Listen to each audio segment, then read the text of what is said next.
Chapter 248 Chapter 248, Brother Wushuang is the man who will. Chapter 248, Brother Wushuang is the man who will become the master of the divine court. 1.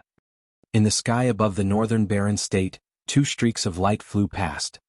Brother Wushuang, have you found the whereabouts of that master of the divine court? Nailin Yan leaned into Li Wushuang's embrace as she raised her head and smiled at her. Hearing Nailin Yan's numbing voice, Li Wushuang's spirits were lifted and the strength in her arms around Nailin Yan increased. Treasure, it'll be soon. I feel that I'll be able to find the location of the Lord of the Divine Court soon. When he had helped the black-cloaked deity emperor deliver that stone to deity King Profound Jade, he had been instigated by Nailin Yan to be extra careful. The aura on the stone was preserved through a secret technique. With the help of the aura on the stone and the words of the black-robed divine emperor's phantom, he combined it with his own search method.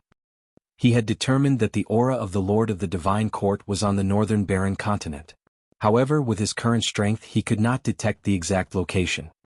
However, with his strength as a god king, how long would it take for him to search the entire northern barren continent? Hearing Li Wushuang's words, Nailin Yan's eyes flashed with disappointment. It had been a few days since they left the mystic Jade Divine Hall. They did not expect that they still could not confirm the exact location after such a long time. When he found a stronger cultivator, he would definitely kick him away. With this thought in mind, Nailin Yan still used her hand to stroke her hair, and said to Li Wushuang flatteringly, as expected of Brother Wushuang, he is about to find the position of the Lord of the Divine Court. 1 a.m. Looking forward to the day when Brother Wushuang becomes the ruler of the divine world. Hearing Nailin Yan's words, Li Wushuang also felt like she was floating on air, and a smile unconsciously appeared on her face. The image of him sitting on the dragon throne in the divine court's main hall with Nailin Yan in his left hand and a little handmaiden in his right started to appear in his mind. He was awake and in control of the world, drunk on the knees of a beauty. Nailin Yan, who was in his arms, saw Li Wushuang's silly smile and a trace of disgust flashed across her eyes. Following that, Nailin Yan saw a horned fur-clad male below them. In her perception, she actually could not see through the strength of this fur-clad man. After plundering divine lord treasures to increase his cultivation, such a situation was not common, especially in the North Barren state. After thinking for a while, Nailin Yan patted Li Wushuang's chest and pointed at the beast-robed man below. Brother Wushuang, the person below looks so strange. Shall we go down and take a look? Li Wushuang was already in a good mood, and when she heard Nailin Yan's sweet voice, she smacked her cheek and said, "All right, Bao, whatever you say." Casually sweeping his gaze over the figure below, he didn't probe too much before hugging Nailin Yan and turning into a stream of light as he flew down. On a small path in the forest, Chu Yuanshan covered his face with a bottle of ointment in his hand and kept applying it to his face. Under the punches and kicks of Gan Tianlei and the other 3, Chu Yuanshan passed out in a short while. When he woke up, he found himself in a forest outside Dayang town. There were also a few birds chirping on his body. After waving his hand to chase away the little bird on his body, he planned to return to the divine world to find his old friends and then come back for revenge. The strength of Gan Tianlei and the others was too strange in Chu Yuanshan's eyes. Normally, he only needed to activate the true essence in his body to heal these superficial injuries. However, Gan Tianlei and the others were too strange. Not only could their injuries not be repaired with true essence, but they would also constantly feel pain. It was just like a mortal suffering from the pain of a woman. He could only let it slowly heal. Presumably, they were also the disciples of the owner of the courtyard. They cultivated the same cultivation technique to hide their strength. Hiss. With this thought in mind, Chu Yuanshan's palm that was touching the ointment accidentally touched the sore spot on his cheek. He could not help but let out a cry. Then, Li Wushuang and Nailin Yan appeared in front of Chu Yuanshan. Nailin Yan had originally felt that Chu Yuanshan was not ordinary, and the moment she landed, she could not help but size him up. Seeing Chu Yuanshan's pig liver head, he couldn't help but say to Li Wushuang, "Brother Wushuang, look at him." Following that, Nailin Yan covered her mouth and laughed. Seeing Nailin Yan covering her mouth and laughing, Li Wushuang also turned to look at Chu Yuanshan. Seeing his pig liver face, she covered her stomach with her hands and laughed. Chu Yuanshan saw Li Wushuang and Nailin Yan laughing at him and was furious. He had already suffered a lot in Xiao Changtian's courtyard, and now there were 2 people mocking him. He was about to attack Li Wushuang and the others. When Nalin Yen saw Chu Yuanshan rushing towards them, she also said mockingly, "You pig liver face want to sneak attack Brother Wushuang? Do you know that Brother Wushuang is going to become the Lord of the Divine Court?" Hearing Nalin Yan's words, Li Wushuang patted her chest and looked at Chu Yuanshan with disdain. When Chu Yuanshan heard Nalin Yan mention the Lord of the Divine Court, his body also paused and he stopped in front of them. His expression was a little gloomy as he slowly said to them, "Lord of the Divine Court." Seeing that Chu Yuanshan had a reaction, Nalin Yan's mouth flashed with a smile of success. He then said to Li Wushuang, "Big brother Wushuang, I'm sorry for letting it slip just now." As he spoke, Nalin Yan lowered his head and placed his hands on his chest, as if he had done something wrong. Facing Nalin Yan like this, how could Li Wushuang blame him? She stroked Nalin Yan's little head and slowly said, "Baby, it's okay. One don't blame you." When Chu Yuanshan saw Li Wushuang and the others ignoring him, his heart burned with rage. A powerful aura belonging to a god king erupted from his body. A wave of air blew past her, and Li Wushuang realized that Chu Yuanshan's cultivation was the same as hers, a god king. Nalin Yen also pretended to be frightened and hid in Li Wushuang's embrace. Feeling the trembling of the person in her arms, Li Wushuang released her god king aura. He comforted Nalin Yen who was in his arms. "Bao, don't be afraid. I'm here." Then he scolded Chu Yuanshan. "What's wrong with you? Are you courting death?" Although Wushuang found out that Chu Yuan was a god king, she also noticed his injuries. Chu Yuanshan didn't waste any time and threw a punch at her. Not only did this wretched couple not put him in their eyes, but they also knew information about the Lord of the Divine Court. He had to get rid of them.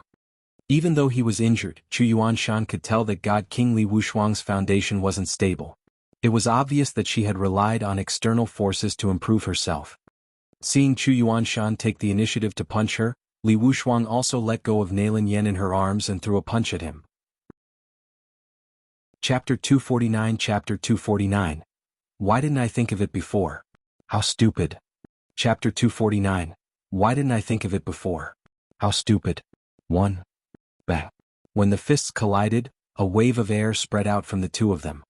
Then the two of them took a few steps back. Slowly stabilizing herself, Li Wushuang looked at Chu Yuanshan in shock. He had thought that Chu Yuanshan was injured and that he would be able to kill him easily. He did not expect that the power transmitted from Chu Yuanshan's fist was actually on par with his. On the other side, Chu Yuanshan also stabilized his body and waved his fist. His face was filled with dissatisfaction. If it wasn't for his injuries, he would have killed Li Wushuang long ago. Nalin Yen looked at Chu Yuanshan from the side, her eyes flickering. As expected, he was not mistaken. This fur-clad man was also an expert. For a moment, Nalin Yen suddenly had a new idea in her heart. Seeing that the two of them were about to meet again, Nalin Yen quickly walked over and pulled Li Wushuang back. She slowly said to Chu Yuanshan, "Fellow Taoist, since we're all here for the master of the divine court, why don't we cooperate?" Then he turned to Li Wushuang and said with a smile, "Brother Wushuang, are you?" After Li Wushuang had not confirmed the position of the Lord of the Divine Court for a few days, Nalin Yen knew that if she relied on Li Wushuang's words, who knew how long she would have to wait. She just happened to meet Chu Yuanshan. With Nalin Yan's eyesight, she could tell that Chu Yuanshan's strength was above Li Wushuang's. With his help, the chances of finding the Lord of the Divine Court would be greater. It didn't matter to her who would obtain the fate of the Lord of the Divine Court. With her beauty, she was confident that she could take down whoever obtained the fate of the Lord of the Divine Court. Seeing Nalin Yan's coquettish look, Li Wushuang couldn't think any further and quickly said, "Treasure, I'll listen to you." Following that, he pulled Nalin Yen into his embrace. After Chu Yuanshan heard Nalin Yen's words, he stopped his attack. He was also injured now and was not suitable to fight. Moreover, these two people might know some information that he did not know. When his strength recovered, wouldn't he still have the final say? Thinking of this, Chu Yuanshan said to Nalin Yen and the others, "Since we want to cooperate, we have to show some sincerity." Hearing that Chu Yuanshan was willing to cooperate, Nalin Yan's face revealed a faint smile as she slowly said to him, "Fellow Taoist, why don't we share information?" Then, after some discussion, the three of them formed a temporary team with their own thoughts. In the North Moon Empire's eastern palace, Jiang Beichen paced back and forth anxiously in his room. Ever since Xiao Changtian told him to find a water source that would never freeze, he had mobilized all the power he could to search for it. In fact, he had basically toured the entire continent. After a round of searching, they had not even heard of such a water source, let alone seen it. Moreover, he heard that eldest senior brother, second senior brother, and the others had already found the ingredients that master had instructed them to eat. At that time, if he was the only one who could not find it, his master would be very disappointed in him. At the thought of this, Jiang Beichen could not help but feel melancholic again. He sat on the chair beside the table and covered his forehead with his hand. "Your Highness, Imperial Preceptor requests an audience." At that moment, an armored soldier appeared at the door of Jiang Beichen's room and reported to him. Hearing the soldier's report, Jiang Beichen stood up from his chair and said to the soldier at the door, "The State Preceptor is here. Please welcome him." The State Preceptor was the only one among the people he had sent out who had not reported to him. The State Preceptor had only returned after such a long time. Perhaps he had news of the water source. Soon, the State Preceptor was led to Jiang Beichen's room by the soldiers. As soon as the State Preceptor entered Jiang Beichen's room, Jiang Beichen said to him, "State Preceptor, how is it? Is there any news about the water source?" When the Imperial Advisor heard Jiang Beichen's words, he hurriedly bowed to him and said, "Your Highness, I'm useless." Before the State Preceptor could finish speaking, he saw Jiang Beichen wave his hand at him, indicating for him to leave. Jiang Beichen had already heard such words countless times. Previously, those who had not been found had all reported to him in this manner. Thinking about it, it made sense. He had personally visited various places on the continent, but he did not find anything. Could it be that the State Preceptor had discovered something? At that thought, Jiang Beichen sat back down in his chair in disappointment. Seeing Jiang Beichen's disappointed expression, the State Preceptor still said to him, "Your Highness, although I didn't find a water source, one did find some information about it." Chen, who was sitting on the chair, felt energized after hearing the State Preceptor's words. He said excitedly, "State Preceptor, why didn't you tell me earlier that there was a water source? Tell me quickly, where is the water source?" When the Imperial Advisor heard Jiang Beichen's words, he was also stunned. "I was just about to say that you didn't want me to say it." Then she continued to say to Jiang Beichen, "Your Highness, according to my investigation, the water source you want to find is not available on the Tianyuan continent. If you want it, you should go up there." Jiang Beichen saw the State Preceptor's finger pointing at the ceiling. When he looked up, there was nothing on the ceiling. Then, he understood and said to the Imperial Advisor with a smile, "Imperial Preceptor, you are indeed the Imperial Preceptor of my North Moon Empire. Why didn't I think of this before?" He had been focusing on the Tianyuan continent all this time and had forgotten how his master's food could be ordinary. The ingredients for such a thing must be in the divine world. Why didn't he think of it before? Then Jiang Beichen walked out of the room and flew into the sky like a streak of light. A sword light streaked across, and a crack appeared in the barrier between the two worlds. Jiang Beichen passed through the crack and stopped in midair looking down. When he saw a crowded town, he turned into a stream of light and flew down. Whoosh! Jiang Beichen's figure landed on a street. He saw the pedestrians on the street running toward the city gate with bags on their backs. Noticing the unusual behavior of these people, Jiang Beichen grabbed a passerby beside him and said, "Uncle, did something happen in the city? Why does everyone look like they're fleeing?" The passerby saw Jiang Beichen holding him back. He was young and had an imposing appearance. Thinking that such a young life could be lost here, he said to Jiang Beichen, "Young man, you just came here not long ago. One advise you not to stay here and leave quickly." Hearing the passerby's words, Jiang Beichen continued asking, "Uncle, what happened here?" When the passerby heard Jiang Beichen's words, he also sighed and slowly said, "The Luo Water Empire and the Bloodsickle Empire are at war. Now that the Bloodsickle Empire's army is almost at the city, if you're still in Luo Water City, you'll become a dead soul under their blades sooner or later." Chapter 250 Luo Shui Dynasty, 1. Chapter 250, Luo Shui Dynasty, 1. Jiang Beichen finally understood what was going on after hearing the old man's words. The city he was in was the capital of the Luo Water Dynasty, Luo Water City. On the other hand, the Luo Water Dynasty had been defeated in the war with the Bloodsickle Dynasty. Now they were in a precarious situation and could be destroyed at any time. When the old man saw that Jiang Beichen did not seem to be moved after hearing his words, he said kindly again, "Young man, listen to my advice and leave quickly." Hearing the old man's words, Jiang Beichen smiled at him and said, "Thank you, uncle, but I still need to find an unfreezing water source." After giving the old man a tight hug, Jiang Beichen turned to leave. "Sai, why are you still thinking about the sacred artifact of the Luo water dynasty?"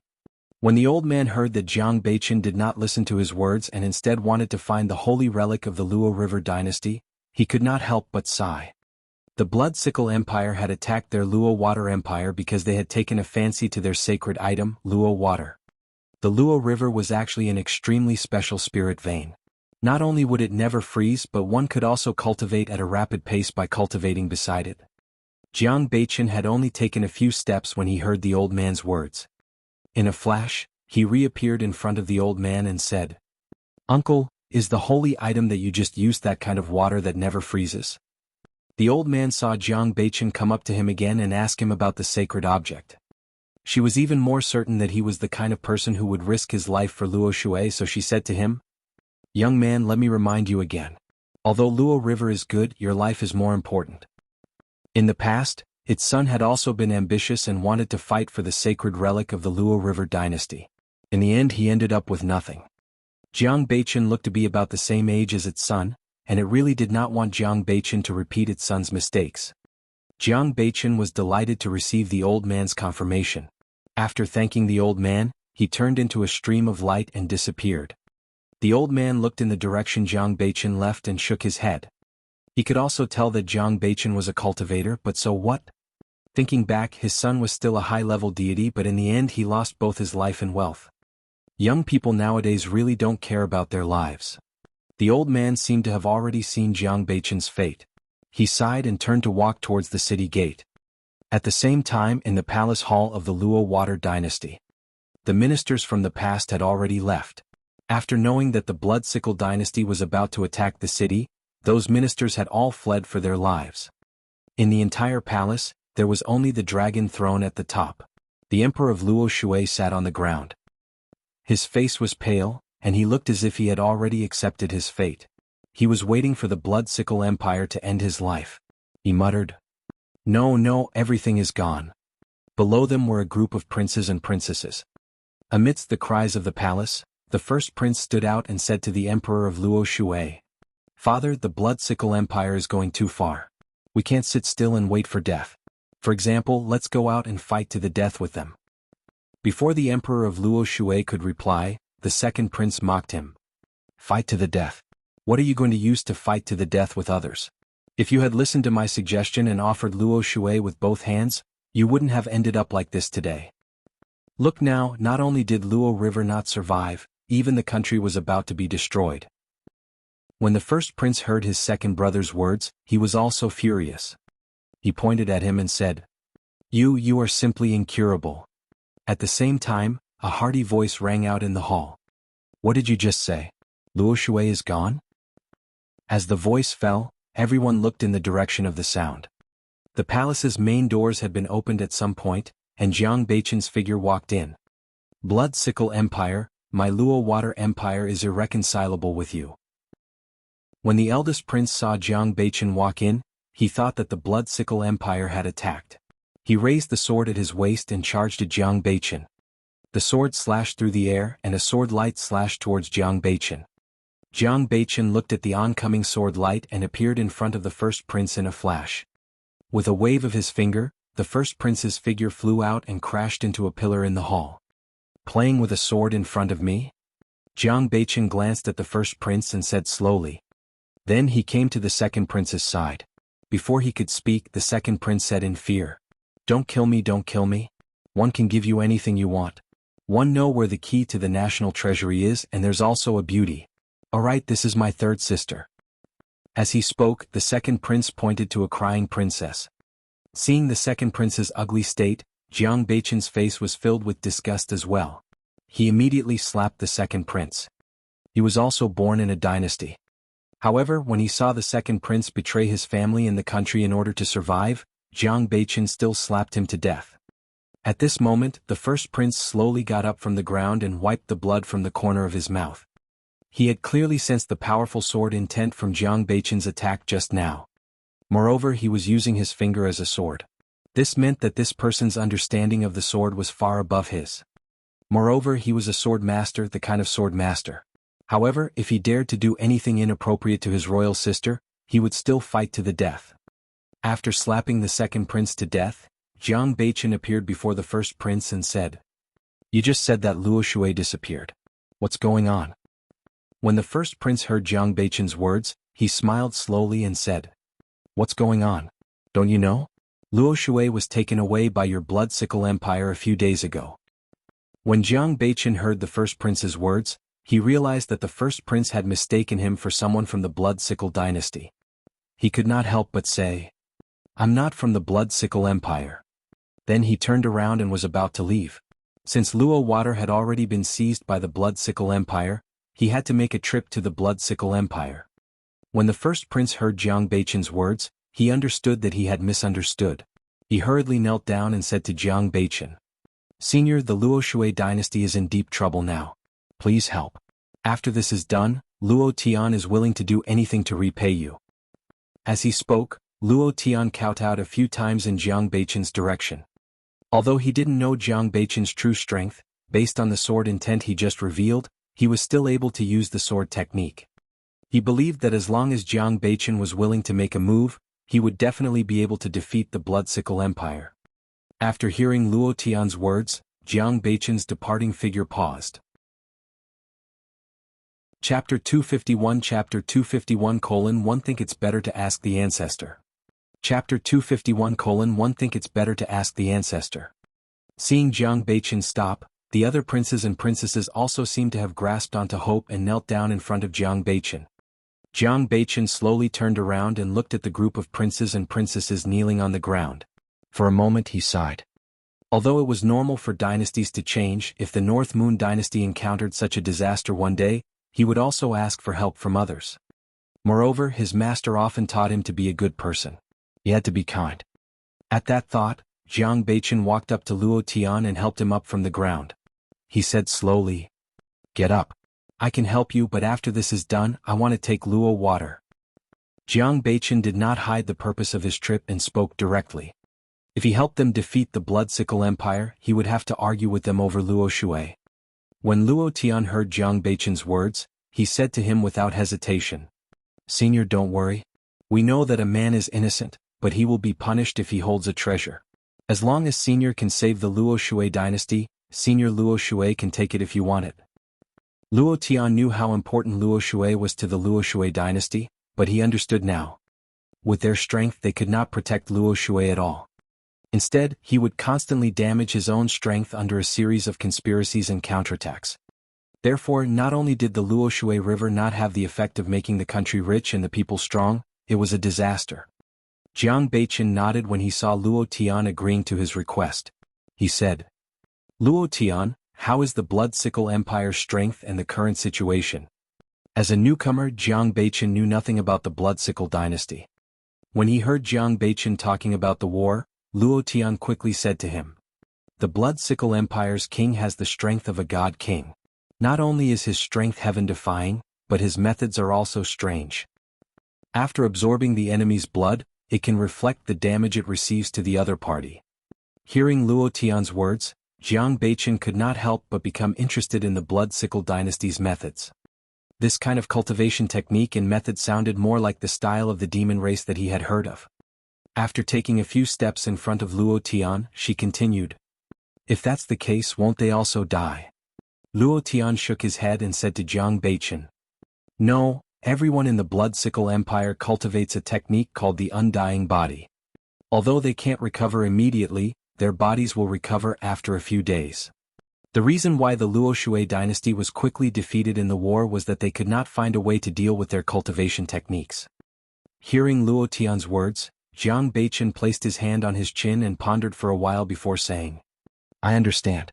Let's set off now." According to Luo Tian, they would need to return for a few days before they could recover. He could just kill them and not let them return. Luo Tian was also stunned when he heard Jiang Beichen's words. Then he said to Jiang Beichen happily, "Senior, please follow me." Originally, he thought that Jiang Beichen had agreed to help the Luo Shui dynasty because he needed to plan. However, when he heard Jiang Beichen say that he was going to the battlefield, he thought that Senior had already found a way to deal with it. At the same time, beside a pillar in the palace, a maid watched Jiang Beichen and Luo Tian leave the palace. A blood-red light flashed in her eyes. Soon, the maid followed Luo Tian and the others out of the palace and came to a garden. After looking around and making sure that there was no one around, the maid slowly cast her spell. The blood-red vital essence on her hands slowly rose like steam, and soon formed a blood-red light in front of the maid. After muttering, the blood-red light in front of him became even more condensed. Whoosh! The maid let out a breath and the light flew up into the sky. On the other side of the immeasurable immortal continent, in a blood-red palace. This was a magnificent hall. At this moment, an old man in a blood-red robe sat in the hall. Below him, there were also old men dressed in blood-red robes like him. However, the color of the old man's robe was brighter. At this moment, the atmosphere in the hall was oppressive. After a moment of silence, the old man slowly opened his mouth and said, "According to our scouts, there seems to be an accident at the Luo Shui dynasty. An expert helped them. It is said that he defeated Luo Tian in one move. Everyone here is a pillar of the Blood Sickle dynasty." As soon as the Blood Sickle dynasty king finished speaking, it caused a commotion in the hall. Luo Tian is a divine lord. That person was able to defeat him in one strike. A Blood Sickle dynasty official said slowly to the person beside him. The moment the Blood Sickle dynasty official finished speaking, someone immediately retorted. So what if he's a godly king? Isn't the king of the Luo Water dynasty also a godly king? In the end he was still confused by us. He can only wait for death in his Luo Water Imperial Palace now. The reason that the king of Luo Shui was able to lose his mind was the result of our many years of planning. Now that a godly king of unknown origin has appeared, how can he be so easy to deal with? Then you mean that we should retreat? We're almost at the Luo Water capital. Are we going to retreat because of a godly king? All kinds of voices were arguing in the audience. The Blood Sickle dynasty king on the dragon throne was also holding his forehead with a headache. With a wave of his sleeve, he said to the people below, all right, stop arguing. I have heard your opinions." He had originally wanted them to give him some advice, but he did not expect them to make things even more troublesome. After hearing the Blood Sickle dynasty king's words, everyone present shut their mouths. "State Preceptor, do you have any opinions?" The Blood Sickle dynasty king spoke after the hall returned to silence. At this moment, an old man with long eyebrows walked out from among the ministers and said to the Blood Sickle dynasty king, "Your Majesty, since things have come to this, I think it's better to ask the ancestor." Hearing the imperial advisor's words, the Blood Sickle dynasty king looked up at him. It was obvious that the imperial advisor's answer was what he was thinking. Whispers broke out among the ministers. Following that, the Blood Sickle dynasty king said to the other officials, "What do you think about inviting the ancestor?" This time, the Blood Sickle dynasty ministers did not have any disagreement. They said in unison, "We agree with the state preceptor." Chapter 252 Chapter 252, Patriarch Blood Sickle, 1. Chapter 252, Patriarch Blood Sickle, 1. On the Blood Sickle Empire Square, a group of officials and elders of the Blood Sickle Empire stood densely packed. This was the place they used for important events. At this moment, the ministers and elders were looking piously at a statue in the center of the square. It was the Blood Sickle Empire's ancestor. The king of the Blood Sickle dynasty stood in front of the elders and ministers. He first bowed to the statue in the middle of the square. Then, the blood-red vital essence in his hand continued to gather. He said to the elders and ministers behind him, "All ministers listen up. Follow me to welcome the ancestor." As soon as the Blood Sickle dynasty king finished speaking, the elders and ministers behind him gathered the quintessential essence in their bodies. Following that, streaks of blood-red vital essence gathered at the blood-red gem on the chest of the statue. The blood-red primeval essence flowed into the ruby, and the ruby emitted a dazzling light. Then a thick pillar of air shot into the sky, causing a series of thunder in the air. "Welcome, Patriarch." Looking at the change in the sky, the Blood Sickle dynasty king led the ministers and elders behind him to kneel down and respectfully said to the sky.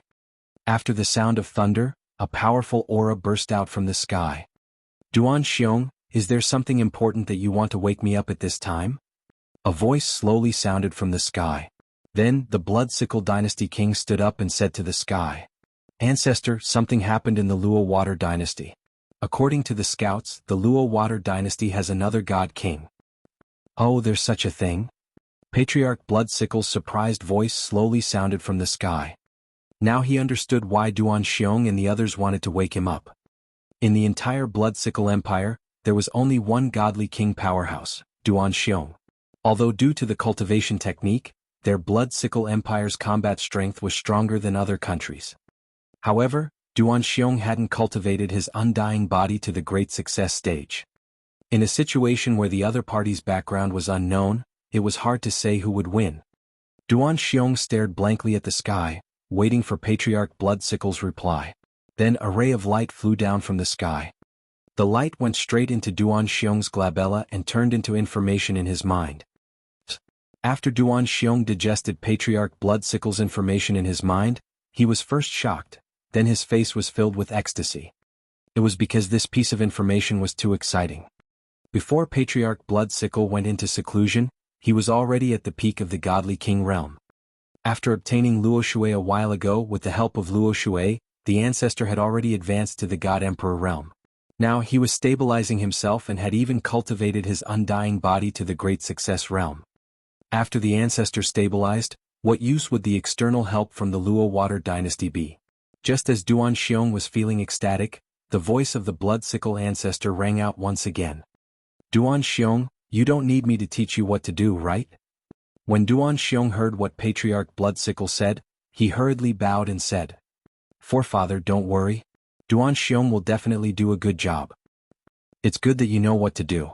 If there's nothing important, don't disturb me again. Patriarch Bloodsickle's voice sounded from the sky again. At the same time, a triangular jade pendant fell in front of Duan Xiong. When Duan Xiong picked up the jade pendant, Patriarch Bloodsickle's voice sounded in his mind again. Duan Xiong, this is the best opportunity for our Bloodsickle Empire to dominate the entire boundless immortal continent. If you encounter any irresistible danger, crush the jade pendant one gave you. I, the ancestor, will appear to help you. Along with this voice, the thunder in the sky also slowly dissipated as if it had never appeared. After Patriarch Bloodsickle's voice disappeared, Duan Xiong looked excitedly at the triangular jade pendant in his hand. He could feel that the day when their Bloodsickle Empire dominated the boundless immortal continent was not far away. The boundless immortal continent was different from the other immortal continents. In the other immortal continents, a godly king was the king. Due to the birth of a divine item like the Luo water in the immeasurable immortal continent, countless godly kings treated the immeasurable immortal continent as a treasure trove. Previously, a bloody storm had erupted here.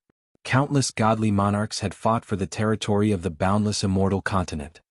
In the end, only the Bloodsickle dynasty and the native Luo Shui dynasty settled down on this land.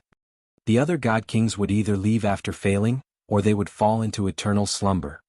As for factions without godly monarchs, they could only rely on the Bloodsickle Empire and the Luo Water Empire. For hundreds of years, both sides had been fighting each other openly and covertly, both wanting to become the sole overlord of the immeasurable immortal continent. However, with the success of the Bloodsickle dynasty's plan against the king of Luo Shui and the ancestors' advancement to the God Emperor realm, the Bloodsickle dynasty had no choice but to give up. In Duan Xiong's eyes, their Bloodsickle dynasty was already certain of victory. Destroying the Luo Water dynasty was only a matter of time. After he carefully hung the triangular jade pendant on his neck, Duan Xiong saw the ministers and elders of the Bloodsickle Empire looking at him. In their eyes, the series of interactions between Duan Xiong and Patriarch Bloodsickle just now was just a series of thunderclaps in the sky and something falling from time to time. They did not know anything else. At this moment, the imperial advisor walked out from the crowd and said respectfully to Duan Xiong, "Your Majesty, what does the ancestor mean?" After Duan Xiong hung up the triangular jade pendant, he no longer had the melancholy he had in the hall. Hearing the imperial advisor's words, he said to everyone, "I have good news for everyone. The ancestor has already broken through to the God Emperor realm. As for the Luo Water Empire, the ancestor's intention is to do it, and it has to be done beautifully. We have to let the entire boundless immortal continent know the strength of our blood sickle empire, understand? Ancestor has advanced to the God Emperor realm. Ancestor has advanced to the God Emperor realm. Duan Xiong's words were like a huge rock thrown into the water, immediately causing a commotion in the crowd. In this era where the God Emperor realm and the God Emperor realm did not appear, if their ancestor advanced to the God Emperor realm, they would be able to do so. Then not only would the Blood Sickle Empire become the sole overlord of the boundless immortal continent, but they could even expand and occupy other immortal continents. Duan Xiong looked at the excited expressions of the elders and ministers below and slowly said, "All the soldiers of the Blood Sickle Empire, listen up. I will personally go to the Luo Water Empire in a few days and use the blood of the Luo Water Empire to congratulate the ancestor for breaking through to the God Emperor realm." Originally, after hearing the news that the ancestor was about to advance to the God Emperor realm, the soldiers of the Blood Sickle Empire were very excited. Now, with Duan Xiong's impassioned words, the bloodlust in the hearts of these soldiers was ignited. Fuck, one can't wait to slaughter Luo Water City. Hehe, I heard that the concubines of the king of the Luo River are very beautiful. When the time comes, no one can snatch them from me. And his princesses, haha. For a moment, the bloodthirsty voices of the Blood Sickle Dynasty soldiers resounded in the Blood Sickle Dynasty Square. Chapter 253 Chapter 253, Bloody Battle at the Pass, 1. Chapter 253, Bloody Battle at the Pass, 1. Under the control of the Blood Sickle Empire, the news that the Blood Sickle Patriarch was about to advance to the God Emperor realm quickly spread throughout the boundless immortal continent. Have you heard? The Patriarch of the Blood Sickle Dynasty is about to break through to the God Emperor realm. The Luo Shui Dynasty is probably doomed this time. Who says so? The Luo Water Empire was about to be beaten to their doorstep, and now the Blood Sickle Empire has a God Emperor. Yes. One heard that the king of Luo Shui is still unconscious and can't handle state affairs at all. Bullsh *T, I heard that he was clearly addicted to the beauty of the harem and could not get out of bed. As the Blood Sickle Dynasty's king, Duan Xiong, personally went to the Luo Water Dynasty, the news of Patriarch Blood Sickle breaking through to the God Emperor realm spread. Along the way, the immortal cultivators who saw the Blood Sickle Dynasty army discussed in low voices. At this moment, at a pass in the Luo Shui dynasty, a mighty figure stood on the city wall, constantly instructing the soldiers of the Luo River dynasty to build fortifications on the pass. This was the last pass of the Luo Water dynasty. As long as this place was broken through by the Blood Sickle dynasty, the Blood Sickle dynasty's army would be able to march straight into the Luo Water dynasty's capital, Luo Water City. Luo Shanha stood at the city gate and looked into the distance, constantly anticipating the onslaught of the Blood Sickle dynasty. He was the #1 general of the Luo Shui dynasty. He had grown up in various border passes and was responsible for guarding the various passes of the Luo Shui dynasty. At this moment, a soldier from the Luo Shui dynasty walked over and said to Luo Shanha, "General, the Blood Sickle Empire has already surrounded us. The news cannot be spread." Hearing the soldier's words, Luo Shanha could not help but smash the wall beside him. "Damn it!" Luo Shanha said angrily. The news that Patriarch Blood Sickle was about to break through to the God Emperor realm had already spread all over the world. Luo Shanha also wanted the news to reach to the Luo Shui royal palace in time so that Luo Shui city could make preparations in advance. However, he did not expect that the Blood Sickle Empire would actually cut off his connection with Luo Water City. In this way the news could only reach him. Not only could it increase the mental pressure on his soldiers, but it could also increase the pressure on his soldiers. After breaking through his pass, he could also take down Luo Water City when it was caught off guard. Then, the soldier next to him said to Luo Shanha, "General, look, the Blood Sickle Empire is attacking." Upon hearing the soldier's words, Luo Shanha also saw the Blood Sickle Dynasty soldiers slowly walking towards him. "Don't panic. Listen to my command and activate the defensive formation." Under Luo Shanha's orders, the soldiers of the Luo Shui dynasty got busy. A huge light screen protected the entrance of the pass. The Blood Sickle Empire soldiers advanced slowly and stopped at the entrance of the pass. The imperial advisor of the Blood Sickle Empire flew into the air and shouted at Luo Shanha. "Luo Shanha, stop struggling. If you surrender obediently, one might be able to leave you with an intact corpse." Before this, it had always been the imperial advisor leading the army to attack this pass. He and Luo Shanhe were both at the peak stage of the Divine Lord realm. The two sides had fought back and forth previously, and neither of them could take advantage of the other. However, things were different now.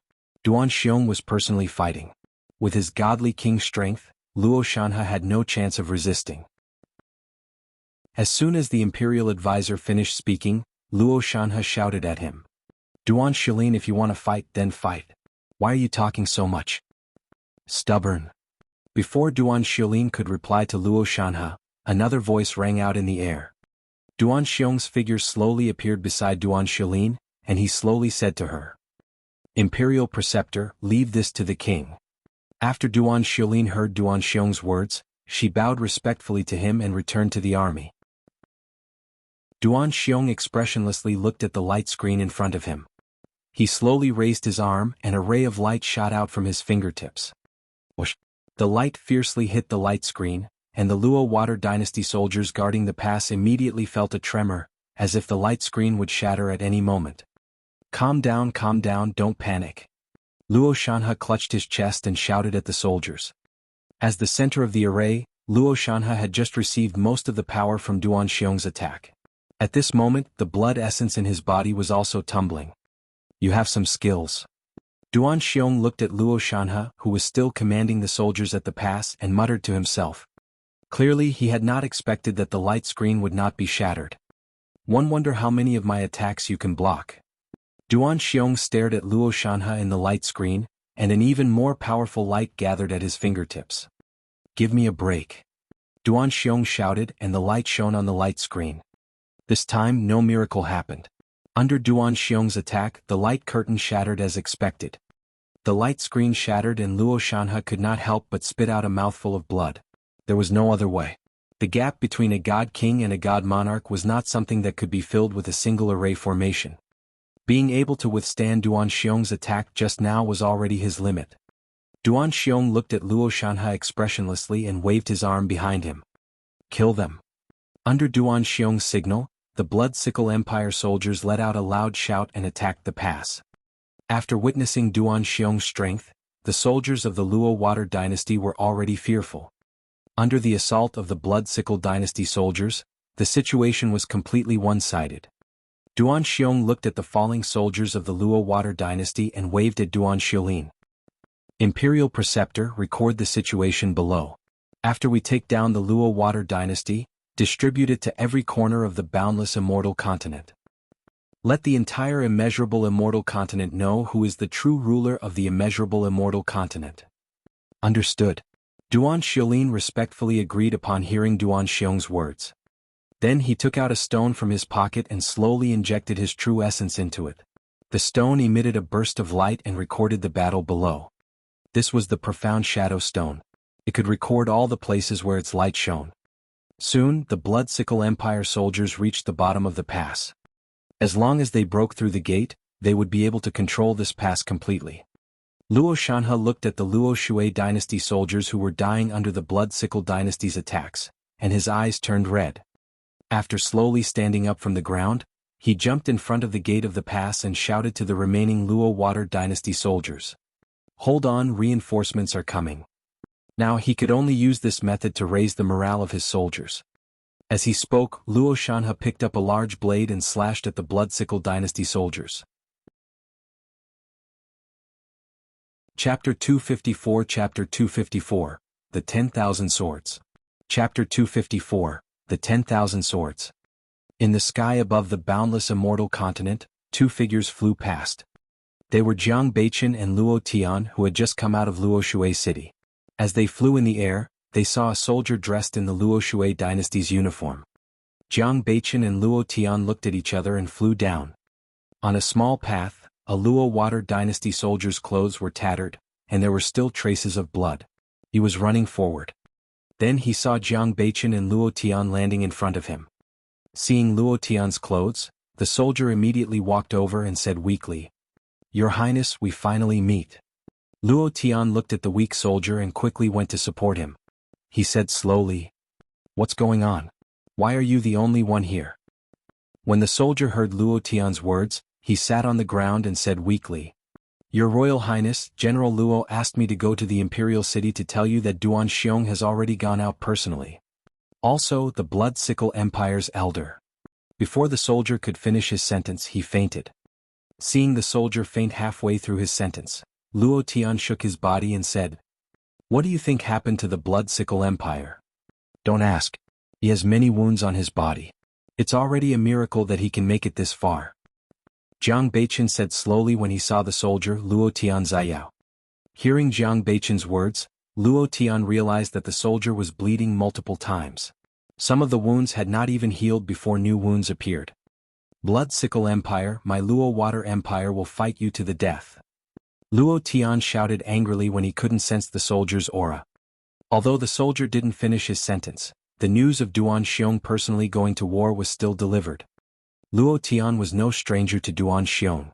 He was the king of the Blood Sickle dynasty and had the strength of a godly king. If he were to personally attack the pass, Luo Shanha would not be able to hold on for long. At this moment, Jiang Beichen also walked to the soldier's side and checked his injuries. Is this the Blood Sickle Empire's method of reflecting damage? Many of the wounded parts of the soldier's body were protected by armor. The armor was not broken and there were injuries on his body. This was indeed the first time Jiang Beichen had seen such a technique. Luo Tian nodded at Jiang Beichen. Yes. Senior, according to the information that this soldier just sent, I'm afraid that we won't be able to hold the pass for long. Let's hurry over. Jiang Beichen knew that Luo Tian was anxious, so he nodded at him and flew toward the pass again. At the gate, Luo Shanha was covered in blood, and the blade in his hand was broken. His hand was pressed against the rock beside him, and his body was already a little unsteady. Go kill him together. The Blood Sickle Dynasty soldiers shouted when they saw Luo Shanha's reaction. Before this, they had already lost several groups of people to Luo Shanha. Seeing the Blood Sickle Empire soldiers attacking again, Luo Shanha smiled. He picked up the broken saber in his hand and swung it for the last time. His body fell heavily to the ground. The saber beam flew past, and the Blood Sickle Dynasty soldiers fell to the ground. However, at the same time, the next wave of Blood Sickle Dynasty soldiers broke through the gate of the pass. Kill. Charge in and flatten the Blood Sickle Empire. A Blood Sickle Dynasty soldier shouted in the crowd. Following that, a large group of Blood Sickle Dynasty soldiers rushed into the pass. As he shouted, two figures flew over from afar. Soon Luo Tian and Jiang Beichen arrived above the battlefield. At this moment on the battlefield, the Luo Water Dynasty's army was defeated like a landslide. They were forced back by the Blood Sickle Dynasty's massacre. Luo Tian looked at the battle below and clenched his fists. His eyes were filled with hatred as he looked at the Blood Sickle Dynasty. He cupped his fists at Jiang Beichen and said slowly, "Senior, please help our Luo Water Dynasty." Jiang Beichen looked at the Blood Sickle Dynasty army below and witnessed the methods Luo Tian had told him about. As expected, it reflected the damage. Then, in a flash, he appeared in the sky above the army. He gathered the vital essence in his hands and placed his hands in front of his chest.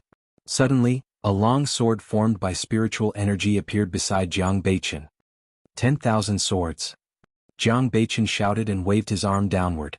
The flying swords beside him turned into streaks of light. Like thousands of arrows, they flew towards the Blood Sickle Empire army. Ah! Wherever the flying sword passed, the Blood Sickle Dynasty soldiers' screams rang out continuously. Then their bodies turned into a bloody mist and exploded in midair. Jiang Beichen looked at the Blood Sickle Dynasty soldiers who were constantly exploding and nodded in satisfaction. Just as he had expected, as long as he killed them forcefully, they would not be able to recover. When the Luo Shui Dynasty soldiers saw the Blood Sickle Dynasty soldiers suddenly exploding behind them, they raised their heads and focused their gazes on Jiang Beichen in the sky. Then Luo Tian appeared beside Jiang Beichen. Seeing the Blood Sickle Dynasty soldiers being slaughtered, he was also excited. He said to the Luo Water Dynasty soldiers below, "Soldiers, don't be afraid. This is a senior invited by our Luo Water Dynasty. Today we will definitely win." The morale of the soldiers of the Luo River Dynasty rose when they heard Luo Tian's impassioned voice.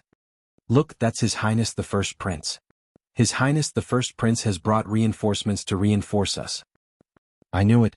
The First Prince and the others wouldn't abandon us." H11.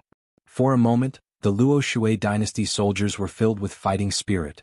On the contrary, the Blood Sickle dynasty had already begun to retreat. Humph, a final struggle. A furious voice sounded in the air.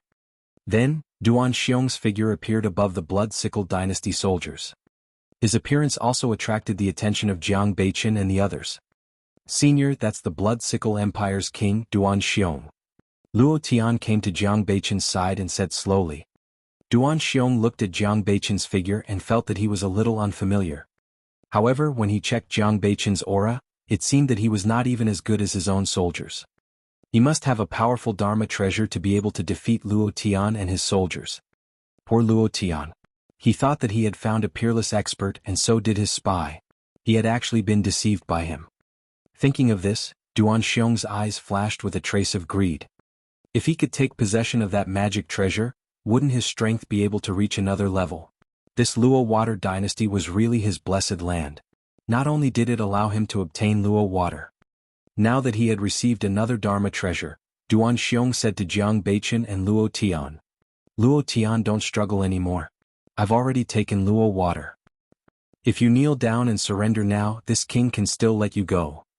At this point, Duan Xiong revealed a sinister smile. "Otherwise, when I attack your Luo water city, one will definitely slaughter him for 3 days and 3 nights. Chapter 255 Chapter 255. I'll let you see what a divine emperor is. 1. Chapter 255. I'll let you see what a divine emperor is. 1. As soon as Duan Xiong finished speaking, he saw Jiang Beichen already appear in the sky above him. Jiang Beichen's eyes were fixed on Duan Xiong as he gathered his true core strength and unsheathed his sword. He was ready to kill Duan Xiong with a single strike. Duan Xiong looked at Jiang Beichen's actions with disdain in his eyes. Humph, eagle bug. Before he could finish speaking, Duan Xiong saw a huge sword appear in the sky above him. His body instinctively wanted to dodge, but he realized that his body had been locked by an aura and he could not move at all. Seeing Jiang Beichen in the sky, fear appeared in Duan Xiong's eyes for the first time. How could he not understand what magic treasure he had used to kill his soldiers just now? He was a grandmaster of the sword, and the sword was famous for its killing. If he was hit by this, Duan Xiong didn't dare to continue thinking about it. He saw Jiang Beichen pointing his finger at him. The giant sword in the sky was pointed at him, turning into a stream of light and flying towards him. "Senior, I was wrong. One was blind just now and didn't know you were here." The instinctive fear in his body caused Duan Xiong's begging voice to ring out in the air. However, no matter how much he begged for mercy, the flying sword did not slow down. The flying sword arrived in the blink of an eye. Duan Xiong looked at the triangular jade pendant on his neck and shouted at him. "Ancestors, save me! Ancestors, save me!" Accompanied by his cry for help, the flying sword pierced through his body, and Duan Xiong's body fell from the sky. Everyone was silent as they stared at Jiang Beichen in the sky. Then the soldiers of the Luoshui dynasty waved their weapons and shouted, "Good, good, good." On the other hand, when the Blood Sickle Empire soldiers saw their ruler being killed by Jiang Beichen in one strike, they all threw down the weapons in their hands and fled. Luo Tian looked at Jiang Beichen in disbelief and said, "Thank you, senior." "Humph, you dare to kill my descendant? I don't care who you are, I'll make you pay with your blood." A cold voice sounded in the air. A ball of blood-red gas suddenly appeared in the direction where Duan Xiong was killed. The gas slowly gathered and finally formed a spatial vortex. Then a figure wearing a skull necklace and holding a scythe walked out. As soon as this figure appeared, the tyrannical aura on his body suppressed the voices of everyone present. He casually scanned the battlefield and appeared beside Duan Xiong. When Duan Xiong went out to battle, he had given him a triangular jade pendant, telling him that if his life was in danger, he could crush it and appear. Now that Duan Xiong was completely dead, it was obvious that he had been killed along with the jade pendant. "This is the Divine Emperor." Luo Tian looked at the old man who appeared out of thin air and said in shock. It was only now that he knew that the Blood Sickle dynasty still had a god emperor. He was a little nervous because of Jiang Beichen's joy in killing Duan Xiong. He did not know if Jiang Beichen could deal with the Divine Emperor. After all, there was only a difference of one realm between the Divine Emperor and the Divine King.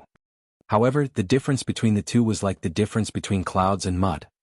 However, before Duan Wanshou could do anything, Jiang Beichen appeared in front of him and said slowly, I can feel that Luo water is on you.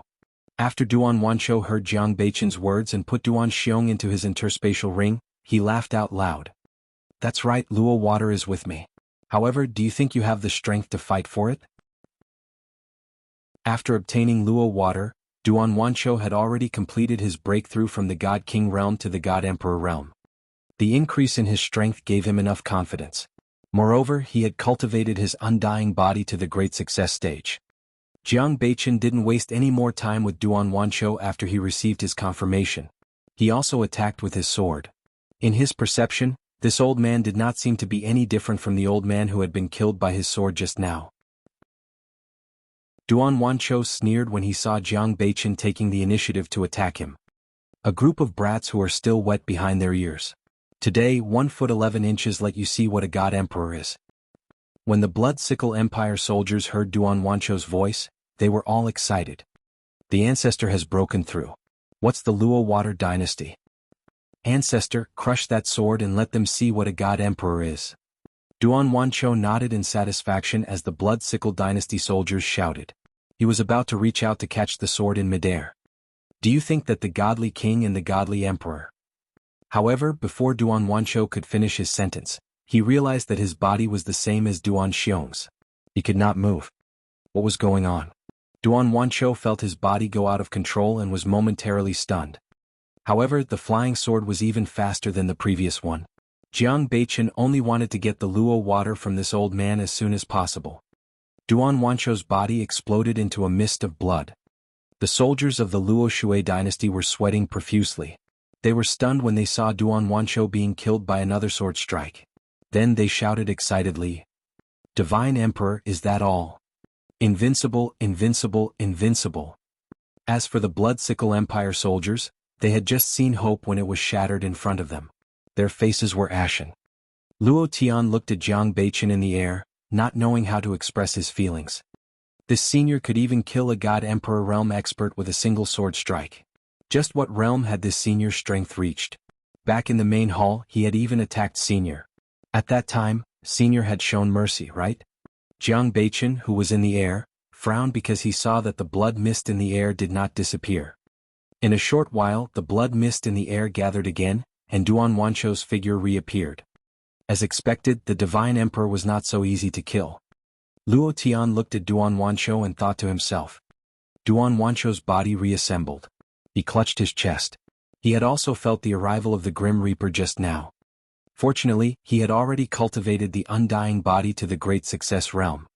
Otherwise, even if he had the strength of a God Emperor realm expert, he would have been dead by now.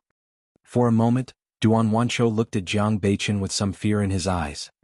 Then, in a flash, she appeared beside Jiang Beichen, waving the sickle in her hand and slashing at him.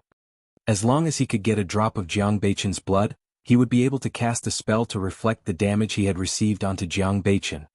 Coupled with his undying body, he would definitely be able to obtain victory. Duan Wanshou's thoughts were also detected by Jiang Beichen. In a flash, he appeared on the other side. At the same time, he swung his sword again and Duan Wanshou's figure exploded in midair. Chapter 256, Chapter 256. Looks like I can only go back and ask Master. Chapter 256. Looks like I can only go back and ask Master. Bang, bang, bang. In midair, Jiang Beichen and Duan Wanshou kept on flashing and exploding. Duan Wanshou's body had exploded countless times in the exchange of blows. Jiang Beichen stood in midair and looked at Duan Wanshou. After a few exchanges, he had a precise understanding of Duan Wanshou's undying body. It seemed that the problem couldn't be solved by killing him. He was only dodging his attacks to prevent him from taking his blood. The others didn't seem to be able to do anything to him. Duan Wanshou's figure gathered once again, and he looked at Jiang Beichen, who was standing opposite him, with some fear.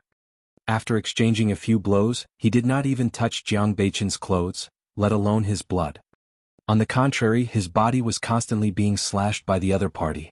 If this continued, although he would not die, his foundation for advancing to the God Emperor realm would also be unstable. Duan Wanshou turned around and said to the Blood Sickle dynasty soldiers behind him, "Blood Sickle Empire soldiers, retreat with me." After saying that, he didn't stay any longer. His figure turned into a stream of light and flashed into the distance. After Duan Wanshou left alone, the Blood-Sickle Dynasty soldiers no longer had the mood to fight. They also turned around and fled, disappearing from everyone's sight in a short while. They were afraid that Jiang Beichen would suddenly stab them. Where would they go to complain? Jiang Beichen did not stop Duan Wanshou and the Blood-Sickle Empire from retreating. Up until now he still didn't have a better way to restrain Duan Wanshou. Although Duan Wanshou's strength was nothing in his eyes, his undying body was a little shameless. When the Luo Water Dynasty soldiers saw the Blood-Sickle Dynasty soldiers retreating, tears streamed down their faces. "We won, we won." The soldier from the Luo Water Dynasty murmured. Not long ago they thought that they would die on the battlefield and become history with the Luo River Dynasty. Luo Tian wiped the tears from the corners of his eyes. With the Blood-Sickle Dynasty's retreat, he knew that the Luo Shui Dynasty was safe. She flew up to Jiang Beichen's side and said, "Senior, I can't repay your kindness." In the palace of the Luo Shui Dynasty there was a banquet. After the Blood-Sickle Dynasty retreated from Luo Water City, the Blood-Sickle Dynasty soldiers in the other cities of Luo Water Dynasty also retreated. All of them retreated back to their own countries. For a time, the Luo Water Dynasty could be said to have recovered its entire territory. The palace was filled with the atmosphere of victory and joy. As the great benefactor of the Luo Shui Dynasty, Jiang Beichen naturally sat in the middle of the banquet. He didn't want to attend the banquet, but Luo Tian and the others were too enthusiastic. At the banquet, Luo Tian, who was sitting next to him, picked up a wine glass and said to Jiang Beichen, "The Luo Shui Dynasty will never forget Senior's great kindness. In the future, if there's anything that the Luo Shui Dynasty can use, please let me know." Seeing Luo Tian toast him, Jiang Beichen also picked up his glass and clinked it with Luo Tian's before downing it. After a glass of wine, seeing that Jiang Beichen didn't look very happy, he said slowly, "Senior, are you troubled by the matter at Luo Shui? As long as Senior gives the order, the Luo Water Empire can send troops to the Blood-Sickle Empire to help Senior seize Luo Water." Luo Tian also knew that Jiang Beichen had come to Luo Shui Palace for their sacred item, Luo Shui. Jiang Beichen knew that Luo Tian was doing this out of goodwill, but he had yet to find a way to deal with Duan Wanshou, so sending troops would be useless. Although Duan Wanshou couldn't defeat him, he couldn't do anything to him. If he was driven to desperation and destroyed Luo Shui or switched it to someone else, wouldn't that be even more troublesome? Putting the wine glass back on the table, Jiang Beichen said slowly, "It seems that one can only go back and ask Master." "Master?" When Luo Tian heard Jiang Beichen's words, he was shocked. Could it be that Senior has a master? With Senior's strength of killing a god emperor realm expert with a single sword strike, how strong would Senior's master be? Could it be the godly emperor? No, it should be the legendary immortal. At that thought, Luo Tian felt a sense of reverence for the master Jiang Beichen spoke of. After the banquet, Jiang Beichen left the Luo Shui Dynasty and returned to the place where he had entered the divine realm. His figure stopped in midair. Just like when he came, he commanded and a crack appeared between the barriers of the two worlds. Jiang Beichen's figure flashed past the two of them. At the same time in Xiao Changtian's courtyard, Fuqian stood in front of Xiao Changtian and handed him a blue fruit he had just found. This blue fruit was the ingredient that Xiao Changtian told him to find. Although it took a lot of effort, he was lucky enough to not fail his mission. Xiao Changtian took the fruit from Fuqian and placed it in the cabinet in the kitchen. He then said to Fuqian, "Fuqian, I know that you have good talent. If you have nothing to do, you should go around the Great Sun sect more often." When she took Fuqian as her disciple back then, she also knew that he was a hot shot. His cultivation talent was definitely amazing. However, he was just a mortal. He knew nothing about cultivation and could not teach him anything. However, as his master he could not delay him, right? Fortunately, the Taoist master of the Great Sun Town was a reclusive expert, so he asked his disciple to visit the vicinity of the Great Sun sect. Perhaps one day, an elder of the Great Sun sect would be so happy that he would bestow an opportunity upon them. In this way he did not waste his talent. When Fuqian heard Xiao Changtian's words, he looked thoughtful. "I found the ingredients. I can understand why Master praised my talent. But what was the meaning of going to the Great Sun sect? Could it be that there was an opportunity there?" Although Fuqian had doubts in his heart, he still retreated. As the saying went, the master led the way, but cultivation depended on one's own abilities. His master had already given him some pointers. Next, he would have to rely on himself to explore. At the same time, Jiang Beichen appeared at the gate of the courtyard. Seeing Jiang Beichen's arrival, Gan Tianlei and the others who were guarding the door greeted him. After exchanging a few pleasantries with them, Jiang Beichen watched as Fuqian walked out of the door. Seeing Fuqian, Jiang Beichen said to him, "Junior brother, are you also here to look for master?" When Fuqian heard Jiang Beichen's words, he nodded at him and said slowly, Yes. One just sent the ingredients that master asked me to find over. I'm going to take a walk around the Great Sun Sect."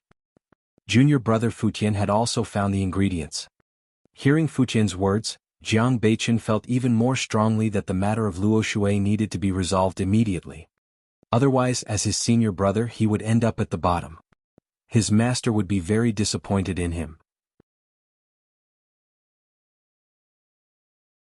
Chapter 257 Chapter 257, You Have to Take It Easy, 1. Chapter 257, You Have to Take It Easy, 1. After Fuqian left, Xiao Changtian was resting on a rocking chair in the courtyard. As soon as she lay down, she saw Jiang Beichen walking towards her. Wasn't this his crown prince's disciple? It had been a long time since he had seen him. He must have been busy looking for ingredients. With that thought in mind, Xiao Changtian turned to Jiang Beichen and said, "Are you also here to deliver ingredients to master?" Hearing Xiao Changtian's words, Jiang Beichen's face turned red and he said nervously, "Master, I've been in some trouble recently and haven't gotten a water source yet." Xiao Changtian heard that Jiang Beichen was in trouble and saw that he was a little nervous. Presumably, he was in trouble and was too embarrassed to tell her, afraid that she would blame him. After all, in his previous life he often saw some students who did something wrong and did not dare to tell the teacher, afraid that the teacher would blame them. With that thought in mind, Xiao Changtian stood up from his rocking chair and walked to Jiang Beichen's side. Patting his shoulder, he said slowly, "If there's any trouble, just say it. Master will try his best to help you." Hearing Xiao Changtian's amiable tone, the nervousness in Jiang Beichen's heart dissipated a little. After adjusting himself, he said to Xiao Changtian, "One came to the dynasty under master's orders to find ingredients, but I found that the Luo water sacred artifact had already been taken by someone else." Hearing Jiang Beichen's words, Xiao Changtian finally understood. He had asked this disciple to look for ingredients. He had originally wanted to return to his own dynasty and ask someone to help him find them. However, when he returned, he found that his dynasty had been attacked and the sacred object had been taken away. After thinking it through, Xiao Changtian said to Jiang Beichen, "I wonder how strong that person is. How did he snatch the sacred item away?" He also knew that this disciple of his was the crown prince of a mortal dynasty. With his martial arts skills, he could go over and arm wrestle with him to help his disciple get back the sacred object. Hearing Xiao Changtian's question, Jiang Beichen immediately replied, "The spell that person cultivates is extremely strange. He has an almost undying body. Moreover, after drinking the other party's blood, he can reflect the damage he received to the other party." So he was an immortal cultivator. When Xiao Changtian heard Jiang Beichen's words, he felt a little troubled. He could deal with mortals, he could deal with immortal cultivators, he could deal with mortals, he could deal with mortals, he could deal with immortals, he could deal with mortals, he could deal with mortals, he could deal with mortals, he could deal with mortals, he could deal with immortals, he could deal with mortals, he could deal with mortals, he could deal with mortals, he could deal with immortals, he could deal with mortals, he could deal with immortals, he could deal with immortals. He could deal with mortals, he could deal with mortals, he could deal with mortals, he could deal with immortals, he could deal with mortals, he could deal with mortals, he could deal with immortals, he could deal with mortals, he could deal with immortals, he could deal with mortals, he could deal with mortals, he could deal with mortals, he could have no way. Moreover, from what his disciple said, why did he feel that it was an animated character he had seen in his previous life? With this thought in mind, Xiao Changtian said to Jiang Beichen, "Disciple, is that person wearing a blood-red robe and holding a scythe?" Jiang Beichen nodded after hearing Xiao Changtian's words. As expected of his master, he could observe everything in the world from the small courtyard. He even knew Duan Wancho's clothes and weapons clearly. Seeing Jiang Beichen nod, Xiao Changtian confirmed his thoughts. That immortal cultivator was definitely the reincarnation of Feiduan. It would be good enough if he didn't get killed by such an immortal cultivator, let alone snatch the sacred object from him. Thinking of this, Xiao Changtian could only console Jiang Beichen. "Disciple, you have to be open-minded about everything. Don't fall into a dead end." Xiao Changtian was also afraid that his disciple would be hot-headed and go find an immortal cultivator to take back the sacred object. One must know that immortal cultivators are not something mortals like us can deal with, let alone such an awesome immortal cultivator. Fortunately, only the sacred item was lost and no one was injured or killed. After Jiang Beichen heard Xiao Changtian's words, he also looked thoughtful. Master told me not to fall into a dead end, but other than avoiding that old monster and not letting him drink my blood, there's no good way to deal with it. That's not right. Could it be that Master wants me to give the blood to that old monster? The way of the sword that you practice is the way of killing. How can you get rid of it? You should always go forward. At the thought of this, Jiang Beichen looked as if he had suddenly realized something. He said to Xiao Changtian, Master, one understand. Xiao Changtian nodded in satisfaction. Fortunately, this disciple of his was not a stubborn person. After Master opens the path of invincibility, I'll help you snatch back the sacred artifact. Jiang Beichen was about to leave when Xiao Changtian said to Mu Jiahuang, Beichen is leaving. Send him off. Hearing Jiang Beichen's words, Mu Jiahuang also walked out of the room and bowed to Xiao Changtian. Then she sent Jiang Beichen out of Xiao Changtian's courtyard. After returning, Xiao Changtian said to Mu Jiahuang, Jiao, what do you think of Beichen's mental state? Hearing Xiao Changtian's words, Mu Jiahuang looked a little confused. Obviously, she didn't know why Xiao Changtian suddenly asked her this question, but she still said to Xiao Changtian, Master, I think Beichen's mental state is very good. Xiao Changtian nodded and said to Mu Jiahuang, That's good. Beichen has been in trouble recently. Although Beichen seemed to have come to his senses under his guidance. However, there was no guarantee that he would not be hot-headed at any time. It was better to let his maidservant watch over him more. After giving Mu Jiahuang his instructions, Xiao Changtian returned to his rocking chair and took a nap. Luo Shui Dynasty.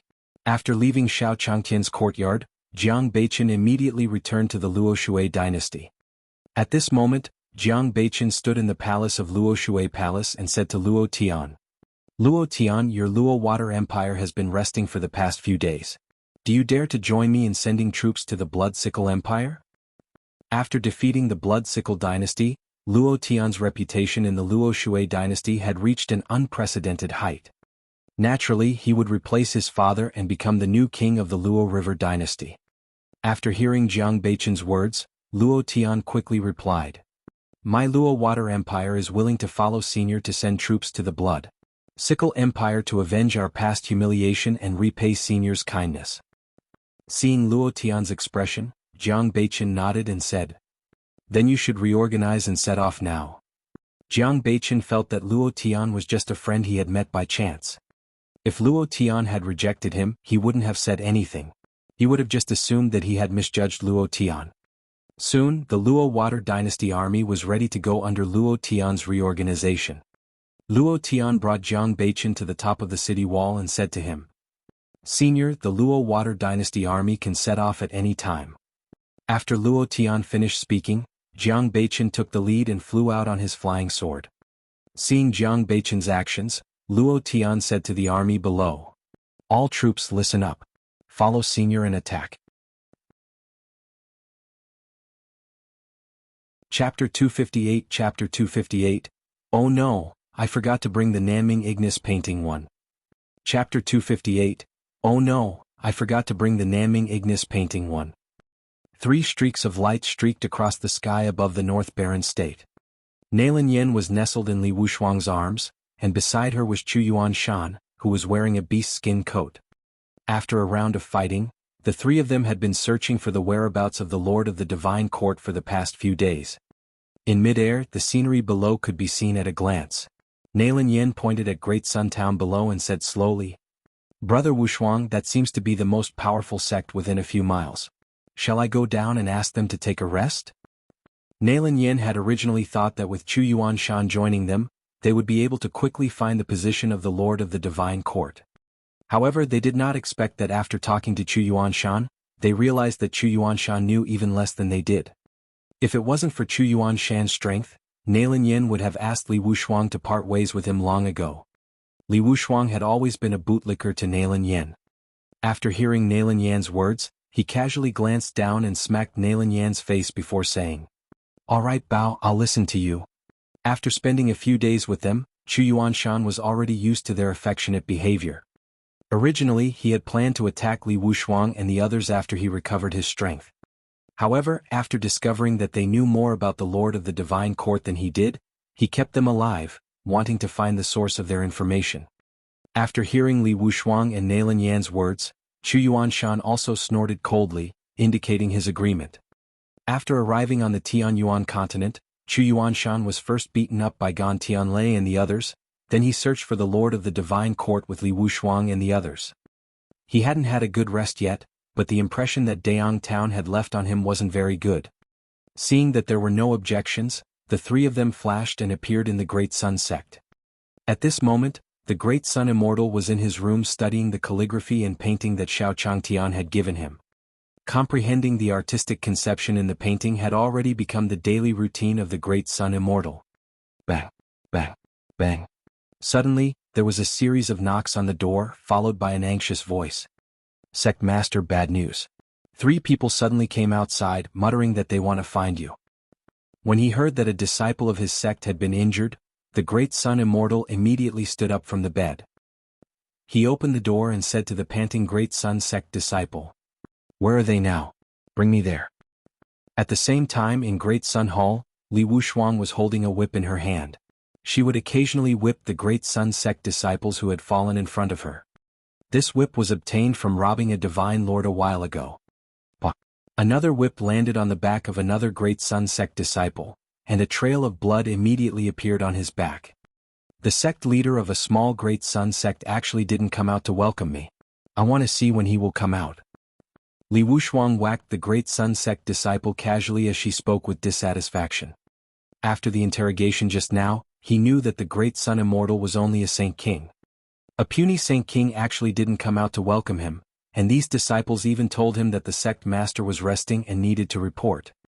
One had to know that even a divine lord was respectful after being robbed by him. Then, the voice of the Great Sun Immortal came from outside the door. Stop. The Great Sun Immortal had just entered the hall with the disciples behind him. When he saw the injured disciples of the Great Sun sect, he was furious. He pointed at Li Wushuang and the others and shouted, "Humiliating my Great Sun sect like this, you are courting death." Hearing the furious voice of the Great Sun Immortal, Nalin Yen immediately ran into Li Wushuang's arms. She raised her head and said to him in a sweet voice, "Brother Wushuang, this old man is so fierce, I am so scared." Hearing Nalin Yan's sweet voice, the Great Sun sect disciples behind the Great Sun Immortal could not help but tremble, and goosebumps appeared all over their bodies. When Li Wushuang heard Nalin Yan's words, she hugged her tightly and said softly, "Bao, with me here, Brother Wushuang will help you teach him a lesson for a reckless Saint King." Seeing Nalin Yan nod, Li Wushuang waved the long whip in her hand. A tyrannical aura blew towards Taoist Big Sun and the others. The disciple behind the Great Sun Immortal could not stand steadily and fell to the ground. This aura, is it a God King? The Great Sun Immortal covered his face with his hand and said in shock, "Haha, one didn't expect you to know about the God King. It seems that your horizons are quite broad." Li Wushuang laughed at the Great Sun Immortal and then said coldly, "Since you know about the God King, why don't you quickly kneel down and apologize?" The Great Sun Immortal snorted, waved his sleeves and reached his hand into his pocket. According to common sense, he, a saint ruler, should kneel down and bow before a God King. However, he had the Naming Ignis diagram given to him by his senior. Ever since he had it, he had never lost a fight. After fiddling with his pocket and rummaging through his interspatial ring, the immortal De Yang's heart sank. Oh no, he had just arrived in a hurry and the Naming Ignis painting was still in his room. Li Wushuang saw that the Grand Sun Immortal didn't kneel down after hearing her words. Instead, he searched her body. He couldn't help but feel angry, and he whipped the long whip in his hand at the Great Sun Immortal. The long whip hit the body of the Great Sun Immortal, and his body flew out of the hall like a kite with a broken string. "Wow, Brother Wushuang is so awesome." Nalin Yen said softly to Li Wushuang when she saw the big Sun Jinren being sent flying. Chu Yuanshan had been sitting on a chair in the main hall. He had not participated in any of the topics from the beginning to the end.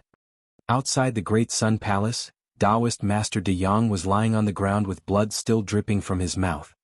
He clutched his chest as he watched Li Wuxuang and Nalin Yan slowly walk out of the palace. Damn it, he had to get the Nanming Ignis painting as soon as possible. Otherwise he might not be able to see the sun tomorrow. After pondering for a while, he stood up and walked to his room. Baby, look, doesn't he look like a clown now? Li Wuxuang pointed at the limping appearance of the enlightened person in the big sun as she spoke to Nalin Yan, who was in her arms. Aya, you're so bad. Following that, Nalin Yan's charming laughter rang out from her bosom. On the path leading to the Great Sun Sect, Fuqian was scratching the back of his head, thinking about what Xiao Changtian had said to him. Maybe we'll find something if we take a walk around the Great Sun Sect. Along the way, Fu Tian muttered to himself countless times. Then he felt the fluctuation of aura coming from the Great Sun Sect. Did something happen in the Great Sun Sect? Fuqian looked up at the buildings of the Great Sun Clan. Could this be the reason why Master asked me to come over? After saying this excitedly, Fuqian quickened his pace towards the Great Sun Sect. Chapter 259 Chapter 259, Human and Sword as One, Death of the Blood Sickle Empire. _I. Chapter 259, Human and Sword as One, Death of the Blood Sickle Empire. _I. In the sky above Blood Sickle City, the group of Blood Sickle Dynasty soldiers looked at Jiang Beichen's figure in shock. The expected situation of Jiang Beichen turning into a blood mist like Patriarch Blood Sickle did not happen. On the contrary, it looked as if it was unscathed. After a brief moment of shock, the soldiers of the Luo River dynasty let out a series of shouts. Invincible, invincible, invincible. Patriarch Blood Sickle's figure gathered again. His eyes were filled with disbelief as he looked at Jiang Beichen. What was going on? He had exploded into a bloody mist, but why did this kid look completely fine? Could it be that his internal injuries were severe, so he was forcing himself to pretend to be unscathed? Yes, that must be the case. Patriarch Blood Sickle thought to himself as he beckoned at Jiang Beichen. As long as he withstood a few more attacks, this kid definitely wouldn't be able to withstand my rebound attacks. It was a huge blow to the soldiers of the Luo Water dynasty. At that time, it will be the time for our Blood Sickle Empire to launch a counterattack. Thinking of this, a smile appeared on Patriarch Blood Sickle's face. Meanwhile, Jiang Beichen was in a daze as he felt the changes in his body. When the reflected damage was applied to his body, he could clearly feel that his comprehension of the sword Dao and the true essence attached to his sword had increased by a level. He couldn't help but think of the painting that Xiao Changtian gave him when he first entered the sect. The edge of a sword is sharpened, and the fragrance of plum blossoms comes from the bitter cold. Master, so what one comprehended previously was only the tip of the iceberg of sword intent. So this is how the sword needs to be tempered. Jiang Beichen mumbled. Under the polishing of the reflected sword intent. Jiang Beichen's swordsmanship had improved yet again. Holding the sword tightly in his hand, Jiang Beichen looked at Patriarch Blood Sickle indifferently. To him, the current Patriarch Blood Sickle was the best grinding stone for his sword. Patriarch Blood Sickle looked at Jiang Beichen, who was attacking him again. For some reason he felt that Jiang Beichen seemed to have changed. The sword in his hand seemed to have been sharpened. Even the sword energies that flew over became even colder. Whatever, maybe it's my illusion. When this kid can't withstand the injuries in his body, 1 foot 11 inches definitely win. With that thought in mind, the sword beam arrived as promised, turning Patriarch Blood Sickle's body into a cloud of blood mist again. Once again Jiang Beichen felt the inner yuan in his body churn and become sharper. What's up with Patriarch Blood? Could it be that he didn't use the rebound art? After Patriarch Blood Sickle's body exploded into a bloody mist several times without Jiang Beichen being injured, the immortal cultivators began to feel that something was wrong. How is that possible? One think this senior must have found a way to counter the rebound technique. *T. The Blood Sickle Empire has been in the boundless immortal continent for so many years. If the rebound technique could be restrained, it would have spread long ago. Stop talking. A cultivator pointed at the sky and everyone looked over. The current Patriarch Blood Sickle was no longer as calm as before when he had obtained the blood. Instead, he seemed to be fleeing in panic. Patriarch Blood Sickle was now filled with fear. Just like the immortal cultivators below, he also felt that something was wrong. It had been so long. If Jiang Beichen was injured, he should have collapsed. Now, not only did he not fall, but his attacks were even more agile. There were a few times when Patriarch Bloodsickle felt that his undying body could not withstand it and was about to be slashed to death. This kid was really strange. Patriarch Bloodsickle no longer had the time to think about why his rebound art was ineffective. All he could think about was how to escape. Once again Shin's figure was locked onto him. Shin's figure had already arrived above him. He said to him expressionlessly, "It's over." As soon as he finished speaking, Jiang Beichen's body transformed into a giant sword that could lift the sky. Bang! As soon as the giant sword appeared, the weapons on the cultivators below trembled continuously, as if they had encountered a terrifying existence. "This is man and sword as one, man and sword as one." A cultivator in the crowd exclaimed. How could they still not understand? This senior's sword cultivation had already reached the peak of perfection. The giant sword tore through the sky. Patriarch Bloodsickle's gaze was filled with fear at first, but it eventually turned into a trace of madness. Why? One should be the overlord of the boundless immortal continent after one broke through to the God Emperor realm. How could an expert like you appear? I can't accept this, one can't accept this. Patriarch Bloodsickle's voice echoed in the air, followed by Jiang Beichen's greatsword. Bang! This time, Patriarch Bloodsickle's body did not turn into a bloody mist. Instead, his life force was directly cut off as he fell from midair in front of the city gates of Bloodsickle City. The ancestor is dead, the ancestor is dead. The death of the Bloodsickle Patriarch in Jiang Beichen's imposing manner had thrown the Bloodsickle dynasty soldiers into disarray, throwing down their weapons and surrendering. Soldiers, follow me in. After Jiang Beichen had killed Patriarch Bloodsickle, Luo Tian was delighted as well. He commanded the Luo Shui dynasty soldiers to advance. The other cultivators also understood that after today, the Luo Water dynasty would become the only overlord of the boundless immortal continent. Immediately they all wanted to transmit their voices to their own sections. Ancestor, the Luo Water Empire has already destroyed the Bloodsickle Empire. In the future, the Luo Water Empire cannot be provoked. Some of the immortal cultivators became terrified. When the Luo River dynasty was weak, they had hit them when they were down. Immediately they said to the voice transmission jade pendant in their hands, Ancestor, the Luo Water dynasty has won. Hurry up and take out the sect's cornerstone treasure as an apology. Otherwise, when that sword senior arrives, we'll probably be doomed. Soon, Luo Shui dynasty conquered Bloodsickle City. Luo Tian slowly said to Jiang Beichen, Senior, we've already searched the entire palace, but there's no sign of Luo Shui. Jiang Beichen scanned the entire Bloodsickle City with his holy sense and walked forward.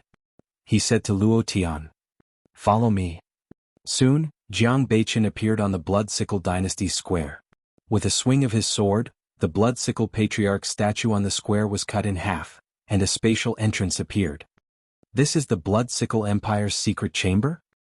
Luo Tian looked at the spatial entrance and said happily. Before this, they had not found anything valuable in the Bloodsickle dynasty. He suspected that they had moved elsewhere in advance. He did not expect there to be a secret chamber here. Jiang Beichen led the group into the secret chamber. Soon, the Bloodsickle dynasty's accumulated wealth over the years appeared before them. Luo Tian looked at all of this excitedly. With all of this, he believed that the Luo Water dynasty would soon return to its peak. However, Jiang Beichen was not interested in these things. Compared to the calligraphy and paintings that Xiao Changtian had given him, these things were far inferior. After walking around the secret room, he found Luo Shui. Chapter 260 Let him have a mouth to eat, 1. Chapter 260 Let him have a mouth to eat, 1. Jiang Beichen looked at the spiritual spring in his hand and said slowly to Luo Tian, This is the water source that never freezes, Luo Water?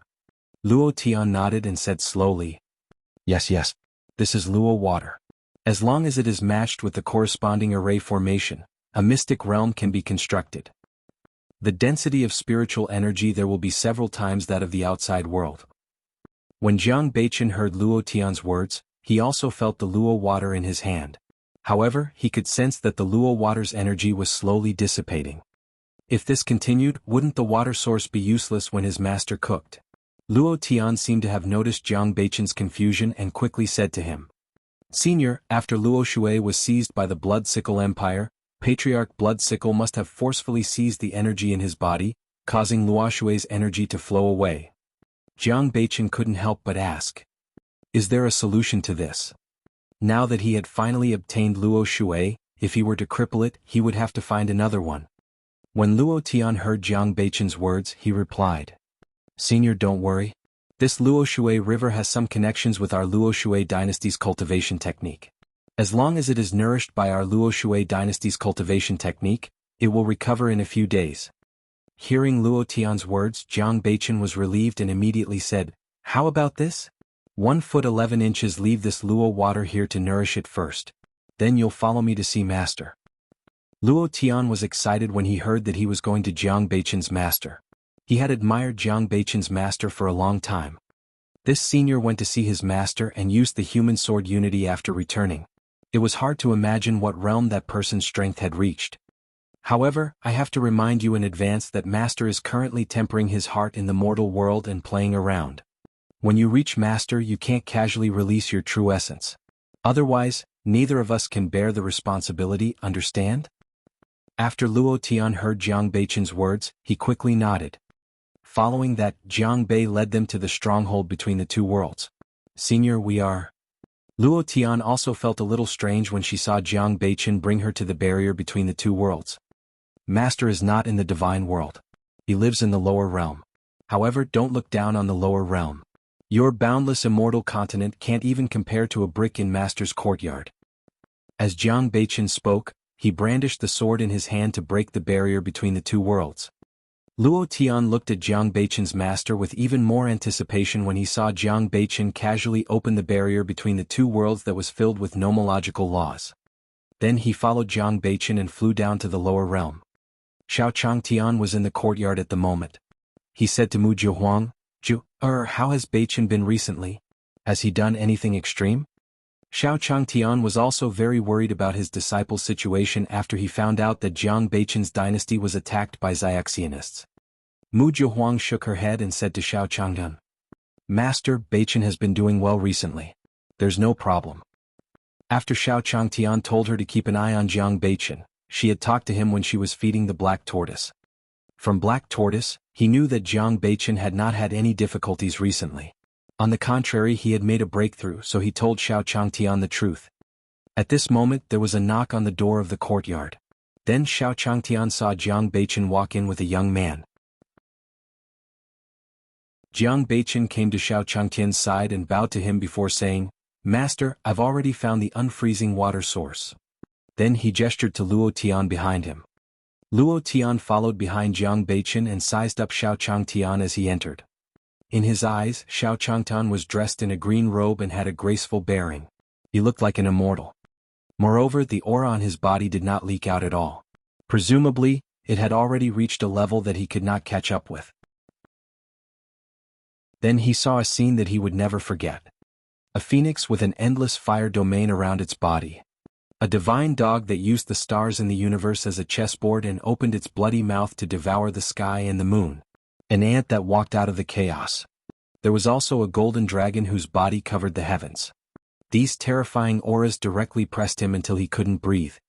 Luo Tian felt that the true essence in his body had stopped flowing. After receiving Jiang Beichen's signal, Luo Tian quickly took out the Luo water he had been nourishing and handed it to Xiao Changtian. Xiao Changtian took the Luo water and placed it on the table beside him. This thing was exactly the same as the image given by the system. It was obviously correct. He did not expect that his disciple would not forget to find ingredients for him after the sacred artifact was stolen from his family. He had indeed not misjudged him back then. He picked up the few paintings he had just finished and handed them to Xiao Changtian. He said slowly, "My dear disciple, these are the paintings one just finished. Take them." Jiang Beichen took the calligraphy and painting from Xiao Changtian, feeling a little excited. This was a supreme opportunity given to him by his master. Seeing Jiang Beichen's happy look, Xiao Changtian nodded in satisfaction. This disciple of his really liked painting and calligraphy. He was not like others who liked to wield swords. After he inherited the throne, he could rule the world with literature. Then he saw Luo Tian behind Jiang Beichen. Luo Tian's body was covered in dust. Moreover, his clothes were a little tattered. It was obvious that his family had met with a disaster. With this thought in mind, Xiao Changtian said to Jiang Beichen, Disciple, the person behind you must be in trouble at home. Hearing Xiao Changtian's words, Jiang Beiqian nodded and said to Xiao Changtian, Yes, master. Hearing Xiao Changtian's words, Luo Tian was also shocked. This senior's master was able to take these divine beasts under his command. His father must have been delirious, and he must have known that the Blood Sickle Empire had attacked him. Immediately, he nodded to Xiao Changtian and said, Senior is right. I came here earlier too. When Xiao Changtian heard Luo Tian's words, he waved his hand, indicating that Luo Tian didn't need to continue. When his family was in trouble, he came to his place so that he could take him in and give him a bite to eat. He then turned to Elder Zhui and said, Elder Zhui, there's a young man here. One think he's quite young and strong. Can you arrange a job for him so that he can have a living? Elder Zhui, who was supervising deity King Red Cloud and the others, also hurried over when he heard Xiao Changtian's words. He had noticed Luo Tian when he came in. It was just that Luo Tian's aura did not seem to be as strong as Divine King Red Cloud and the others. After all, Divine King Red Cloud and the others had spent a lot of effort to get rid of the ashes. This kid probably could not do anything. But since Senior said so, he naturally had his reasons.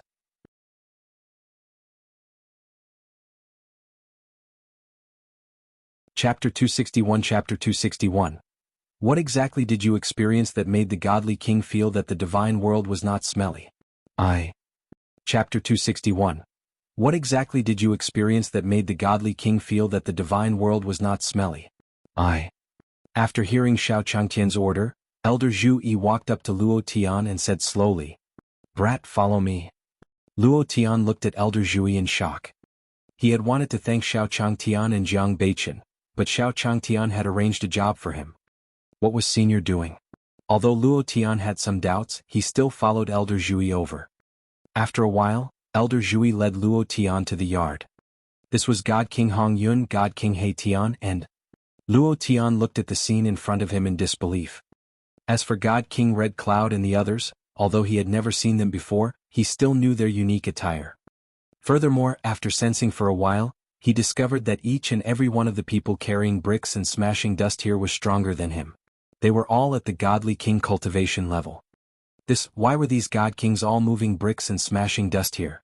At this moment, God King Red Cloud, who was in the midst of grinding dust, saw Luo Tian and smiled at him. Isn't this the kid from the Luo Water Dynasty? I didn't expect you to have such an opportunity. Chance. Luo Tian was a little confused when he heard what Red Cloud Divine King said, but he still smiled and bowed back. Luo Shui Dynasty's Luo Tian greets God King Red Cloud. At the same time, Elder Zhui walked over with a wooden bucket and said to Luo Tian, What are you standing there for? Hurry up and dust them. Then he pointed at God King Red Cloud and said, And you, why are you talking so much? Do your job well. You're usually the one who's the most troublesome. Do you believe that I'll kick you? Hearing Elder Zhuyi's words, God King Red Cloud immediately smiled at him and turned around to work. From the looks of it, he was really afraid that Elder Zhui would kick him into the ash pit.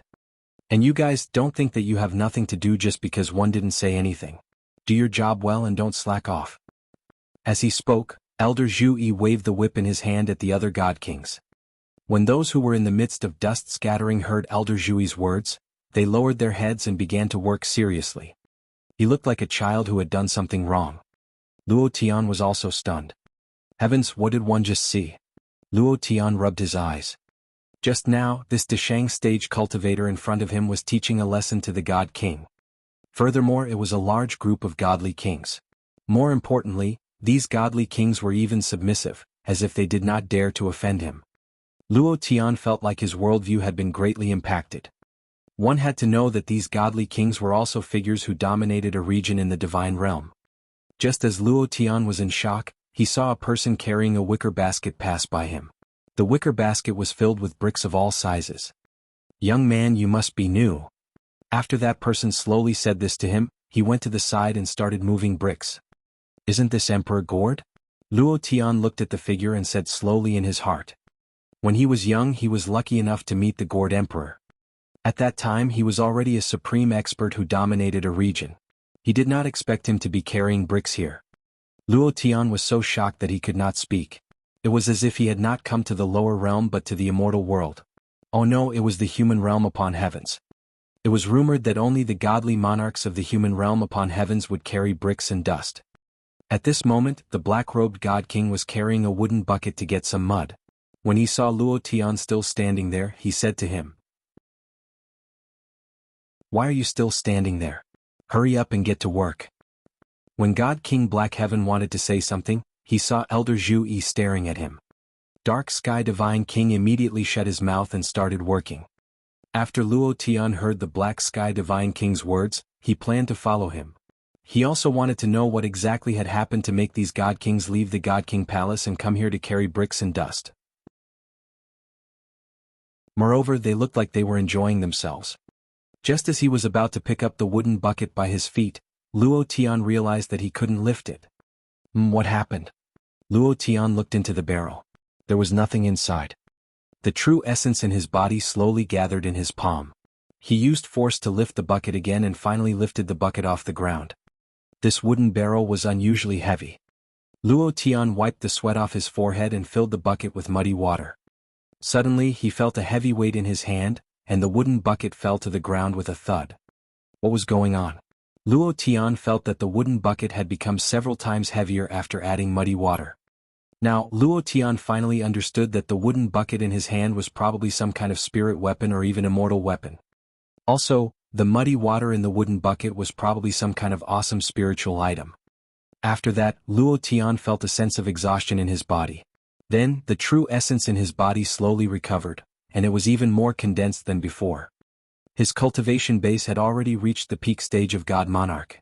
After such a transformation in his body, there were actually faint signs of him breaking through to God King. Luo Tian could feel the changes in his body and he was in disbelief. This time he also understood why this group of godly kings were willing to carry bricks and dust here. Because this was an opportunity, a supreme opportunity. All of a sudden, Luo Tian felt that the divine world was not fragrant at all. Where else could he find a good thing that could increase his cultivation by smashing ashes? "Brat, can you do it?" Elder Zhui's words reached Luo Tian's ears again. "Senior, I can do it." In order to raise his cultivation, how could he say that he could not? After hearing Elder Zhui's words, Luo Tian hurriedly gathered all his true essence and held the wooden bucket with both hands. His face was red, and his hands were trembling as he lifted the wooden bucket. Finally he lifted the wooden bucket. Then he staggered towards the Black Sky Divine King with the bucket in his hand. Looking at the water on the ground, Luo Tian said to Elder Zhui, "Senior, I can do it. Be careful next time." Elder Zhui snorted and said nothing. 3 streaks of light streaked across the sky above the North Barren State. Nailin Yen was nestled in Li Wushuang's arms, and beside her was Chu Yuan Shan, who was wearing a beast skin coat. After a round of fighting, the 3 of them had been searching for the whereabouts of the Lord of the Divine Court for the past few days. In midair, the scenery below could be seen at a glance. Nailin Yen pointed at Great Sun Town below and said slowly, "Brother Wushuang, that is the Great Sun Town that fellow Daoist Chu mentioned. It doesn't seem to be a big deal." Chapter 262 Chapter 262. Treasure, there are so many people, isn't it inappropriate? Chapter 262. Treasure, there are so many people, isn't it inappropriate? Hearing Nailin Yan's words, Li Wushuang also nodded her head and casually glanced down, her mouth disdainfully saying, "What's so great about a mere Daong town? We can easily destroy him." With Chu Yuan Shan joining them, Nailin Yan and the others thought that they would be able to quickly find the position of the Lord of the Divine Court. However, they did not expect that after talking to Chu Yuan Shan, they realized that Chu Yuan Shan knew even less than they did. If it wasn't for Chu Yuan Shan's strength, Nailin Yen would have asked Li Wushuang to part ways with him long ago. This time, they came to Daong Town because they heard from Chu Yuan Shan that his previous mount was trapped in Daong Town. If he could save it, his strength would increase to another level. Thinking about how Chu Yuan Shan's strength had improved, Nailin Yen immediately suggested coming to Daong Town to help Chu Yuan Shan find his mount. Li Wushuang had always been a bootlicker to Nailin Yen. After hearing Nailin Yan's suggestion, he immediately agreed. After spending a few days with them, Chu Yuan Shan was already used to their arrogant behavior. Originally, he had planned to attack Li Wushuang and the others after he recovered his strength. However, after discovering that they knew more about the Lord of the Divine Court than he did, He kept them alive, wanting to find the source of their information. Moreover, they were here to help him find the Iron Eater. Thus, after hearing Li Wushuang and Nalin Yan's words, Chu Yuanshan only snorted coldly and didn't say anything. At the same time in Xiao Changtian's courtyard the autumn wind blew. The trees in the courtyard suddenly rustled. Xiao Changtian looked up at the sky. According to the time, it was probably going to be winter soon. He remembered that the last time the great sun immortal had a flaming bead with him. He saw him casually placing it in the hall.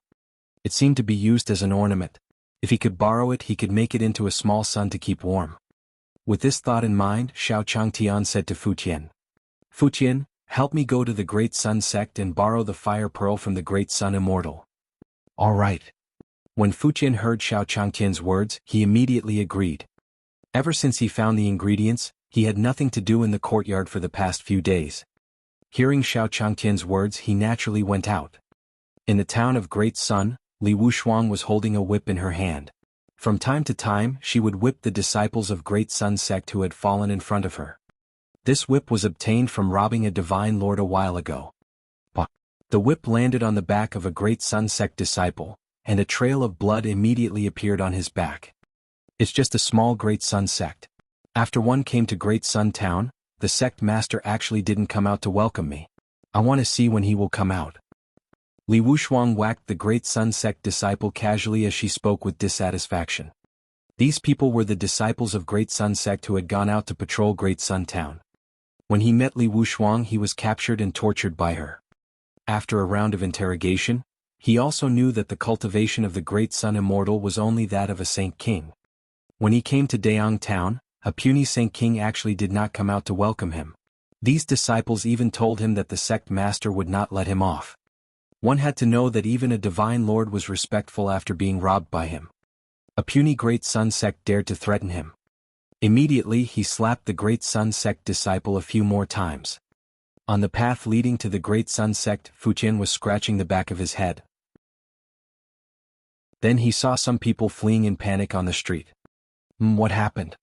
Just as Fu Tian was feeling doubtful, an aura fluctuation came from the front. Is there a battle? Fu Tian looked ahead. In Daong Town, fighting was not a common thing. After muttering to himself, Fu Tian quickened his pace and walked forward. On the streets of Daong Town, the Great Sun sect disciple's figure fell to the ground. Standing in front of him were Li Wushuang and Nalin Yan. "You want to escape? Where are you going? Kneel down and kowtow to me. If I'm happy, I might let you go." Li Wushuang looked at the Great Sun sect disciple on the ground with contempt and teased him. Today in Great Sun Town, Li Wushuang felt that she had performed well in front of Nalin Yan. After today, Sister Nalin must have been completely conquered by his majestic manliness. Li Wushuang said in her heart. At this moment, Nalin Yan also whispered in her ear. "Brother Wushuang, don't forget the important matter." Their main purpose for coming here was to ask the Great Sun sect to help them gather information. When Li Wushuang heard Nalin Yan's words, she thought that she wanted to do it with him. She smiled and said, "Bao, there are so many people." Nalin Yan heard Li Wushuang's words and felt that it was a little strange. It wasn't until Li Wushuang gave her a smack on the face that she reacted. A trace of disgust flashed in her eyes. Men were indeed creatures that had their brains filled with sperm. Then he half pushed and half backed into Li Wushuang's ear. "Brother Wushuang, I hate you. They are talking about fellow Daoist Chu." Upon hearing Nalin Yan's words, Li Wushuang stopped her attack. After tidying her collar, she said to the Great Sun sect disciple on the ground, "Have you thought it through? If you kowtow to me now, I can let bygones be bygones. Otherwise, after today, there will no longer be a Great Sun sect in this world." Hearing Li Wushuang's words, the Great Sun sect disciple spat at him. Looking at this adulterous couple lovey-dovey in front of him, he felt disgusted. At this moment, a clear voice sounded in his ear. "Who is this person that dares to cause trouble in Daong Town?" The sudden voice instantly attracted everyone's attention. Everyone looked over. A young man was walking towards them. It was Fu Tian, who had just come out of Xiao Changtian's courtyard. Wasn't this senior's disciple? When the Great Sun sect disciples who were lying on the ground saw Fu Tian, they were overjoyed as if they had seen their savior. Senior must have found out about the situation in our Great Sun Town and sent his disciples to come and save us. At the thought of this, the great Sun sect disciple felt grateful towards Xiao Changtian. What was going on with Daong town? They weren't strong, but everyone in the town was very arrogant. If he didn't conquer Daong town today, how could he show off his masculinity in front of Sister Nalan? Li Wuxuang was infuriated by the sudden voice. She waved her whip and was about to hit Fu Tian.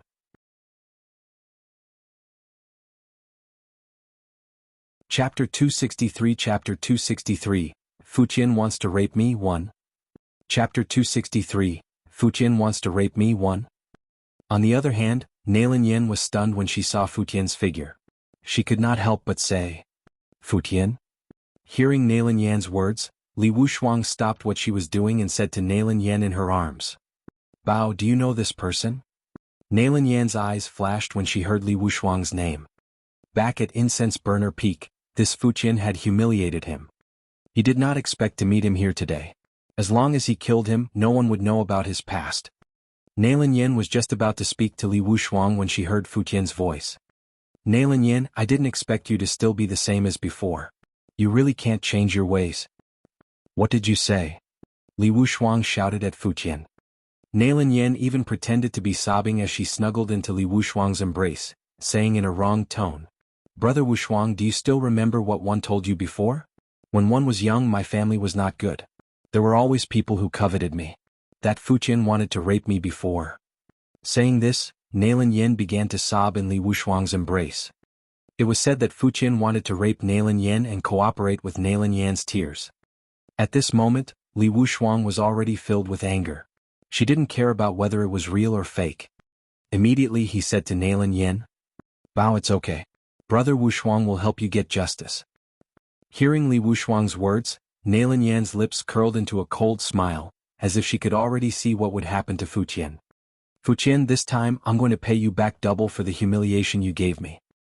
With this thought in mind, Nalan Yin stood to the side. She wanted to see how Fu Tian would be defeated by Li Wuxuang.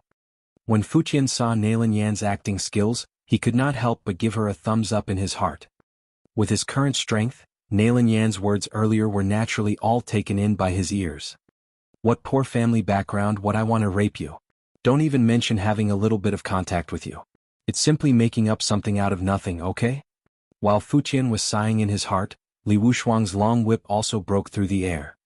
Fu Tian looked coldly at the whip that was coming at him. He raised his arm and grabbed the whip. What was going on? Li Wuxuang was surprised to see Fu Tian grab the whip. In his perception, there was no aura on Fu Tian's body. He was just a mortal. No wonder he dared to come here alone.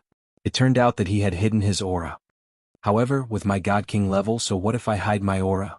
Li Wuxuang snorted in her heart and was about to pull the whip back to launch a second attack. However, before he could pull the whip back, Fu Tian pulled the whip in his hand. The whip in Li Wuxuang's hand fell to the ground and she almost fell. How was this possible? Nalan Yin, who was watching everything from the side, looked at Fu Tian in shock. You must be a God King as well. No wonder you dare to be so arrogant in front of me. However, even if you are a God King, I will still kill you here today. After being humiliated by Fu Tian, Li Wuxuang's furious voice rang out in the Great Sun sect. Original Yang Divine Scripture, Great Sun Golden Wheel. The Zhen Yuan on Li Wuxuang's body quickly condensed, and a strong aura spread out from him. Immediately, a gust of wind blew in the surroundings. The Great Sun sect disciples could not help but cover their faces with their hands. Soon, the true qi on Li Wuxuang's body formed a golden red sun above him. The formation of the Great Solar Golden Wheel caused the entire space to tremble. Fu Tian, die. Li Wuxuang pushed her hands in Fu Tian's direction, and the Great Solar Golden Wheel rushed toward him with a world-destroying aura. When Nalan Yin saw Li Wuxuang's majestic attack, the worry in her eyes disappeared. No matter how strong Fu Tian was, he would probably be reduced to ashes under such an attack. At the thought of this, Nalan Yin had already begun to imagine how Fu Tian would look when he begged for mercy. Fu Tian looked at the great sun charging at him and smiled. Whether it was the long whip or the great sun, Fu Tian's feet had always stood in place and had not moved at all. As the sun approached, Fu Tian's right hand clenched into a fist that glowed with a golden light. Hee, small tricks. Fu Tian looked at the sun in disdain and punched out with his right fist, colliding with the sun. Bang! The fist collided with the sun, and a loud bang was heard in Daong town. Smoke and dust flew into the air. What was the result? This was what everyone present thought. It seemed that Fuqian had already begged for mercy under Brother Wushuang's attack. Nailan Yen was just about to walk into the smoke and dust when she thought about it. Whoosh! A gust of wind blew past, instantly blowing away the surrounding dust. As the dust settled, two figures were revealed. He saw that Fuqian was still standing there without moving, his gaze somewhat mocking as he looked at Nailan Yen, who was running over. Li Wushuang had already fainted on the ground, covered in blood. As for the fire dragon, it had already been blown into the air by Fuqian's punch.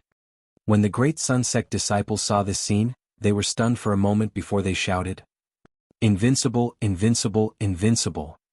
Not long ago, Li Wushuang had humiliated them. Now that they saw her half dead, the great Sun Sect disciples felt much better. At this moment, Nailan Yan's eyes were filled with fear as she looked at Fuqian. Looking at Fuqian walking towards her, she instinctively said, "Don't come over, Fuqian. It's not what you think." It was Li Wushuang's idea to come to Daong town. "You know my strength." One was forced. Before Nailan Yan could finish her words, she was lifted up in the air by Fuqian. Towards Nailan Yan's acting skills, Fu Tian already did not want to expose anything about her. He looked at her coldly and said slowly, "Nailan Yan, don't talk about this nonsense anymore. Just tell me directly, what are you doing in Great Sun Town?" Nailan Yan's heart was already filled with fear.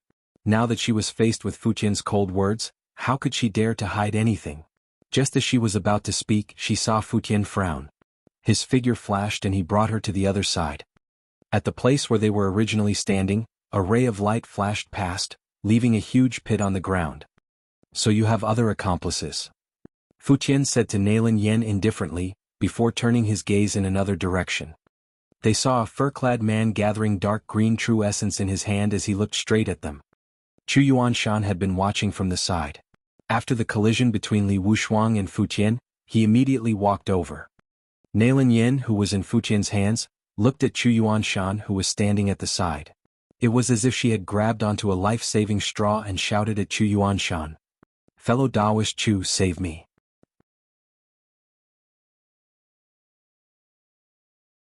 Chapter 264 Chapter 264, Making the Iron Cage 1. Chapter 264, Making the Iron Cage 1. Nailan Yan also knew that Chu Yuanshan's strength was above Li Wushuang's. If he were to make a move, he might be able to save her. After Chu Yuanshan heard Nailan Yan's words, he did not act rashly. Although Li Wushuang was a half-baked god king, she was still a god king. This person was able to defeat Li Wushuang, so he must be at least a god king. Chu Yuanshan was not confident that he could defeat him. Nailan Yan saw that after Chu Yuanshan heard her cry for help, he stood still for a long time without moving. She could not help but say again, "Fellow Taoist Chu, as long as you save me, I can tell you more information." When Chu Yuanshan heard Nailan Yan's words, his expression was also uncertain. At the same time he began to calculate in his heart. This woman actually had other information that she had not told him. As such, in order to know more about the reincarnation of the Lord of the Divine Court, he had no choice but to make a move. The fighting spirit on Chu Yuanshan's body was quickly detected by Fuqian. With a flash, he appeared in front of Chu Yuanshan. What a fast speed! Chu Yuanshan was shocked and was about to react. A golden fist enlarged in his pupils. Bang! Fuqian punched Chu Yuanshan in the face, sending him flying. Along the way they even bumped into a few stalls in Daong town. In the end they also fell to the ground half dead. After sending Chu Yuanshan flying with a casual punch, Fuqian said to Nailan Yan in his hand, "Nailan Yan, this is your last chance. Otherwise don't blame me for being merciless. Tell me, what are you doing in Daong town?" Her last hope had been shattered by Fuqian. Nailan Yan had already fainted from fright. Seeing Nailan Yan's unconscious appearance, Fu Tian was also somewhat speechless for a moment. No way he fainted so quickly? He muttered to himself and threw Nailan Yan onto the ground. Following that, a piece of parchment fell from Nailan Yan's body. After picking up the parchment on the ground, Fuqian saw the passion fruit displayed on it. Isn't this the passion fruit that Master asked junior sister Ruomiao to find? One can bring it back for junior sister Ruomiao. After keeping the parchment, he didn't care if Li Wushuang and the other two were dead or alive. He continued to walk towards the great sun sect. In Xiao Changtian's courtyard. Xiao Changtian was currently in the storeroom. After fiddling with it for a while, Xiao Changtian looked at the small wooden rack in front of him with satisfaction. As long as Fuqian borrowed the flame pearl from the great Sun Jinren and placed it inside, a self-made small sun would be completed. Coming out of the storage room, Xiao Changtian saw the red and yellow colors in the sky. Looking at the red and yellow scene, Xiao Changtian's eyes flashed with nostalgia. This red and yellow scene, is it the fireworks that one often set off in my previous life? He did not expect that the people of the immortal cultivation world also liked to set off fireworks. Moreover, the special effects of these fireworks were comparable to those he had played in his previous life. Then he walked into his room and took out a wooden box from under his bed. After opening it slowly, it was filled with fireworks that he had brought from his previous life. It just so happened that he hadn't let off fireworks in a long time. Why don't he play with Jiu and the others tonight? Xiao Changtian said in his heart. Then he closed the wooden box and walked out of the room. Seeing some steel outside the door, he slapped his forehead. Only then did he remember that he planned to use the steel to make an iron cage. The old dirty ghost always brought Rong Rong running around, and in the yard he always fought with the old hen in the chicken coop, and also refused to change after repeated admonishment. It was really hard to be at ease. He had to make an iron cage just in case. If he ran out again, he would definitely lock it up. Otherwise, if he was caught and made into soup one day, wouldn't his path to invincibility be ruined? He had received special training from the system in his refining skills, so it was not a problem for him to break an iron cage. With this thought in mind, Xiao Changtian picked up the iron hammer beside him and sat on the steps to make the iron cage. Bang! Bang! Bang! Xiao Changtian waved the iron hammer in his hand and a cage appeared in his hand. The animals in the yard saw this scene as expected. The fat Rong Rong in the corner heard the sound of Xiao Changtian's hammer striking down, her heart filled with fear, saying to the black tortoise on her head, "Boss, what do you think Master is doing? Is he making an iron cage to lock us up?" Black Tortoise looked at the gradually forming iron cage in Xiao Changtian's hands, his eyes also filled with fear, but he still said to the fat Rong Rong, "Fatty, don't panic. If you want to lock them up until they die." After saying that, Black Tortoise retracted its head and limbs into its turtle shell. After the fat Rong Rong heard Black Tortoise's words, she felt that it made sense, but she still shrank into a corner and shivered. The other animals were the same. Looking at the metal cage that had already formed in Xiao Changtian's hands, they felt a chill in their hearts. Bang! With the last strike, the iron cage in Xiao Changtian's hand was completed. He lifted the iron cage from the ground and flipped it a few times. After ensuring that there were no holes, he placed it aside. At this moment, Fuqian had also returned from the Great Sun sect. He was holding the flame pearl that he had borrowed from the Great Sun Immortal. He handed the fire bead to Xiao Changtian and saw the iron cage on the ground. He couldn't help but ask, "Master, this is?" In Fuqian's eyes, the iron cage was attached with the laws of heaven and earth. If they were locked up, no one would be able to escape. "Oh, you're talking about this iron cage? I just made this. The old dirty ghost and the others are too worrisome." Xiao Changtian said to Fuqian as he placed the flame pearl on the wooden shelf that he had just made. Xiao Changtian turned the small handle on his wooden shelf after the flame bead was put in. Instantly, a gust of hot wind blew out from the wooden frame. With this thing in the stove at home, there was nothing to worry about this winter. Xiao Changtian looked at little son who had completed his task, and a satisfied smile appeared on his face. On the side, Black Tortoise and the fat Rong Rong heard the conversation between Xiao Changtian and Fuqian, and their bodies couldn't help but tremble. "Boss, did you hear that? Master seemed to have said that the iron cage was prepared for you." After hearing Xiao Changtian's words, the Black Tortoise did not stick out its limbs or head. He did not respond to Fatty's words. After everything was done, Xiao Changtian looked at the sky. It seemed to be dinner time. He said to Fuqian, "Fuqian, pack up and call the others over for dinner." Chapter 265 Chapter 265 Setting off fireworks, it's so excited, 1. Chapter 265 Setting off fireworks, it's so excited, 1. Xiao Changtian's courtyard. Xiao Changtian and his disciples were sitting around the dining table in the courtyard, eating and drinking. They were talking and laughing. How many times have one told you? You have to hold the chopsticks like this, understand? Xiao Changtian looked at Di Wu Zheng, who was holding a pair of chopsticks in each hand, and couldn't help but say, "Master, these 2 chopsticks are too heavy. One can't carry them with one hand." Hearing Di Wu Zheng's words, Xiao Changtian couldn't help but curse. "I think you're just playing around and won't learn properly. You can't find a better excuse."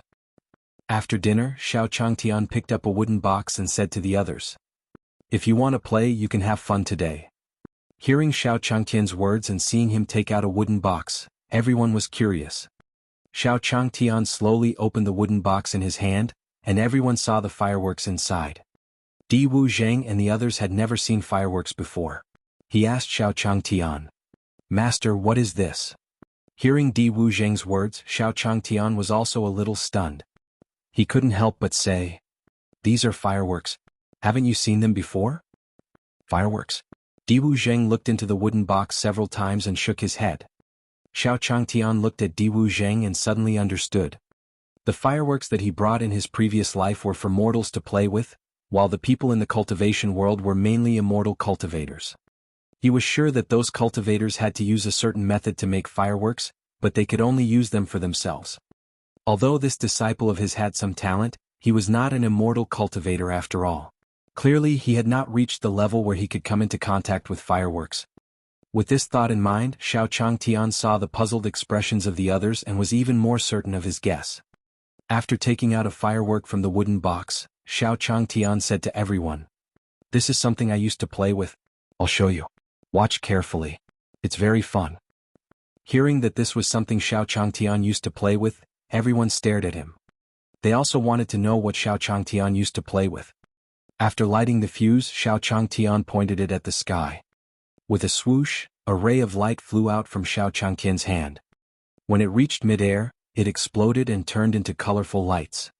What kind of weapon was this? Everyone looked at Xiao Changtian in shock. Not only them, but also the people who were carrying bricks in the courtyard had sensed the movement coming from Xiao Changtian. Just a moment ago, they heard a swoosh and felt a violent energy fluctuation. Then a loud noise came from the sky, and a terrifying energy spread in the air. They had no doubt that if this energy exploded, they would die here today. Xiao Changtian looked at everyone's surprised expressions and smiled. He said to Di Wu Zheng, "Di Wu Zheng, why don't you try?" "Master, can I?" Di Wu Zheng heard Xiao Changtian calling him and asked in panic. He now understood what his master had said about the things he used to play with. This was clearly a canon in the human world. If he had not been careless and not controlled it well, what would he have done if he had destroyed his master's courtyard? Xiao Changtian saw Di Wu Zheng's surprised and scared look, so he waved at him and said slowly, "It's all right."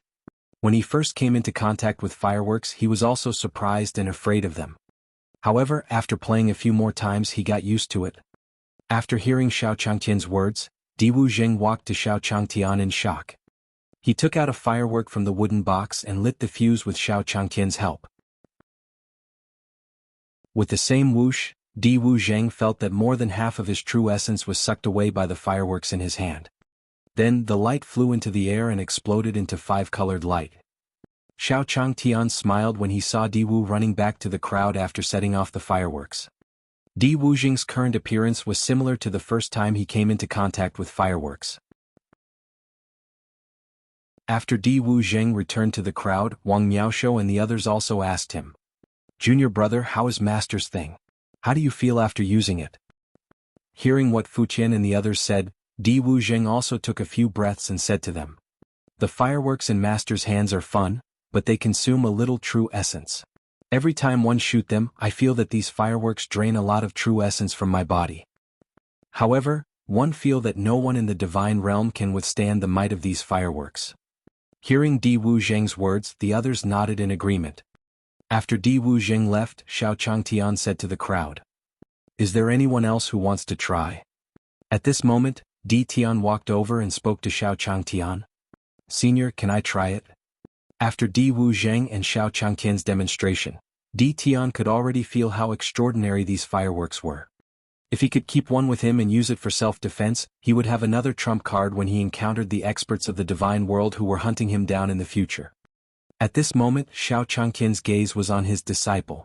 After he heard Di Tian's words, he turned his head and saw Di Tian beside him. Of course you can. Xiao Changtian laughed. After that, he took out a firework from a wooden box and passed it to Di Tian. Just like Di Wu Zheng, Di Tian was also amazed by the miraculous effects of the fireworks after he felt the fire.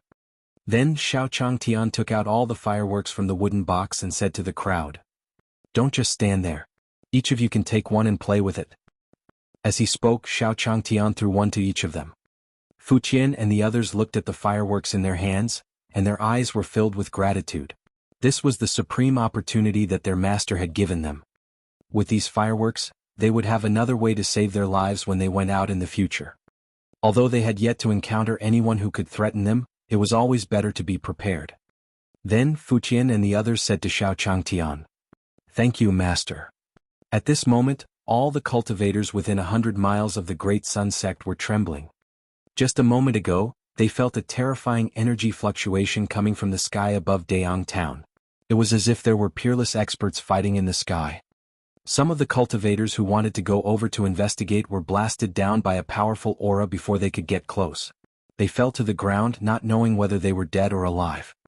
For a time, all the Xiaxianists hid in their nests and activated the sect protection array, afraid that they would be affected if they were not careful.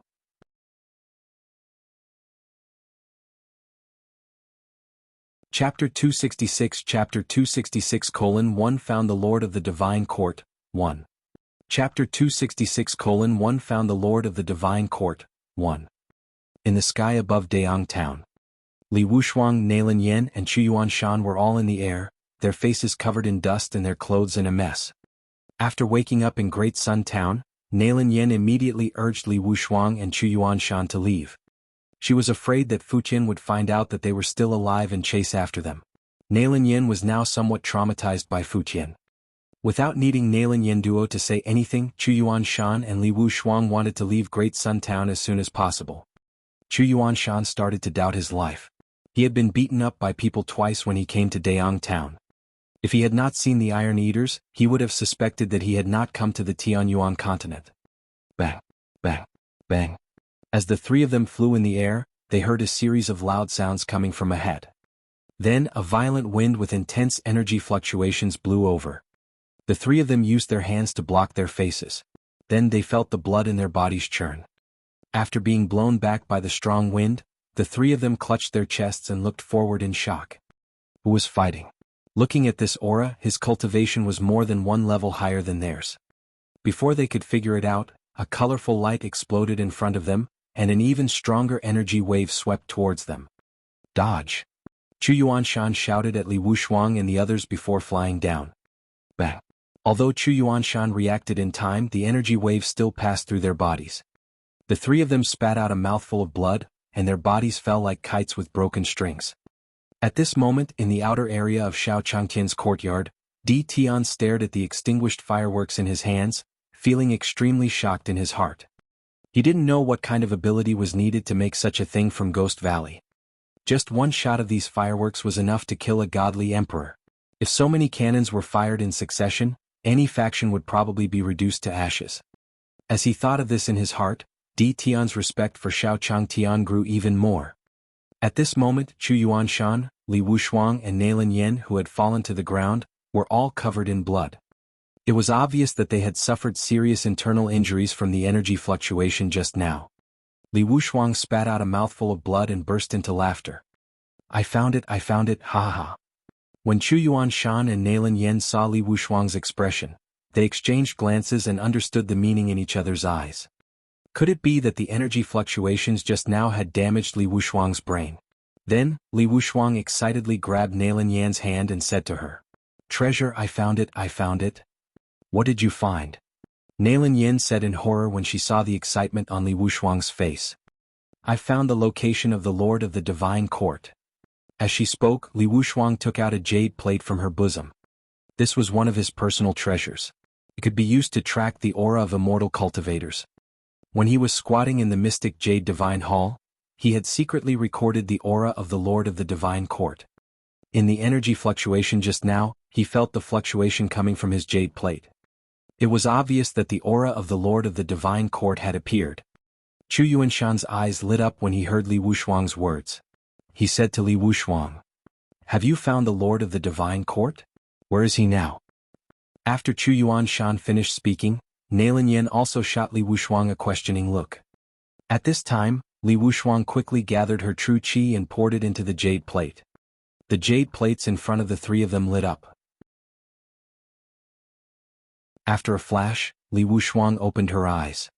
Pointing upwards, he said to Nailan Yen and Chu Yuanshan, "Divine world, celestial continent amongst the clouds." Hearing that it was after the divine realm and not after Daong town, Chu Yuanshan heaved a sigh of relief. He really did not want to stay in Daong town for too long. Not only had they been beaten up by people twice, but the energy fluctuation they had just encountered was also something that only the rumored Forbidden Land would appear in. Chu Yuanshan didn't want the Iron Eater to be left unsaved, and he himself to die here. With this thought in mind, Chu Yuanshan said to Li Wushuang and the others, "Then let's hurry over." After hearing Chu Yuanshan's words, Li Wushuang and Nailan Yen nodded. Nailan Yen then said, "Let's leave from the other side. This way." Recalling the energy undulations earlier, Nailan Yen and the others all felt lingering fear. After looking at each other, the three of them walked to the other side in unison, not even daring to fly. There was no other way. If the energy fluctuation from the previous conflagration happened again, they might have to stay here forever. After Li Wushuang and the others left, Di Tian, who was in Xiao Changqian's courtyard, also sensed something and turned his gaze over. Just now he felt like he was being spied on. Could it be that his other clones had found this place? Di Tian mumbled in his heart. He and his clone could sense each other. As long as they were close enough, they could sense each other's existence. After thinking for a while, Di Tian shook his head. He had a method that was unique to the divine court to isolate himself from the probing. Even if it was his clone, it should not be easy for him to find him. Then he saw the fireworks in his hand. When these fireworks were released, he needed to inject his true essence into them. Could it be that the experts of the divine realm sensed his aura from the explosion of the fireworks? After thinking about it for a while, Di Tian himself didn't dare to be sure. He decided not to think about it and continued to work. As long as he stayed in Senior's courtyard and did not go out, even if the experts of the divine realm came, they could not do anything to him. At the same time in the courtyard, Fu Tian had also found Lin Ruomiao and handed her the blueprint that had fallen from Nailan Yan's body. "Senior sister, this is the information about the passion fruit that Master asked you to find. One accidentally found it on the street today. I wonder if it will be of any help to you." When Lin Ruomiao heard the news of the passion fruit, she quickly took the parchment from Fu Tian's hands. After seeing the information marked on it, his face was filled with joy. He said excitedly to Fu Tian, "Junior brother, I was just worrying about where to find the passion fruit. I didn't expect you to help senior sister a lot. Thank you." She had been asking around about the passion fruit recently, but there was no information about it. She was troubled by this matter. After all, if she failed to complete Xiao Changtian's mission, Xiao Changtian would be very disappointed in her. At that time, how could he avenge his family? At this moment, the news of the passion fruit given by Fu Tian was like timely rain to her. After hearing Lin Ruomiao's words, Fu Tian scratched the back of his head and said with a smile, "Senior sister, there's no need."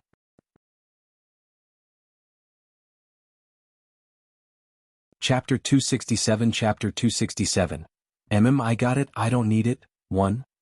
Chapter 267 I got it, I don't need it, 1. In a small town in the celestial continent amongst clouds. In the sky above the small town, the figures of immortal cultivators constantly flew past. There were even some who came in groups on spirit ships. At this moment, the streets were bustling with people, and there were a lot of customers gathered in front of the stalls and shops. Business was very hot. Lin Ruomiao was walking on the streets of the small town. Her long hair was fluttering in the wind, and she was quiet and sweet. She was wearing a long white dress and there was a dagger at her waist. Looking at the parchment in her hand, Lin Ruomiao's gaze was fixed on a mountain range in front of her. According to the instructions on the map, the location of the passion fruit should be in front.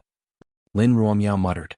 Following that, the interspatial ring on her hand flashed with a silver light as she kept the parchment.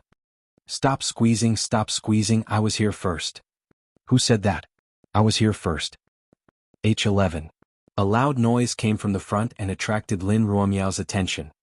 He saw a large group of cultivators gathered in front of a shop called the Clear Wind Sect. They were all fighting to squeeze into the Clear Wind Sect. The number of people queuing up almost blocked the main street.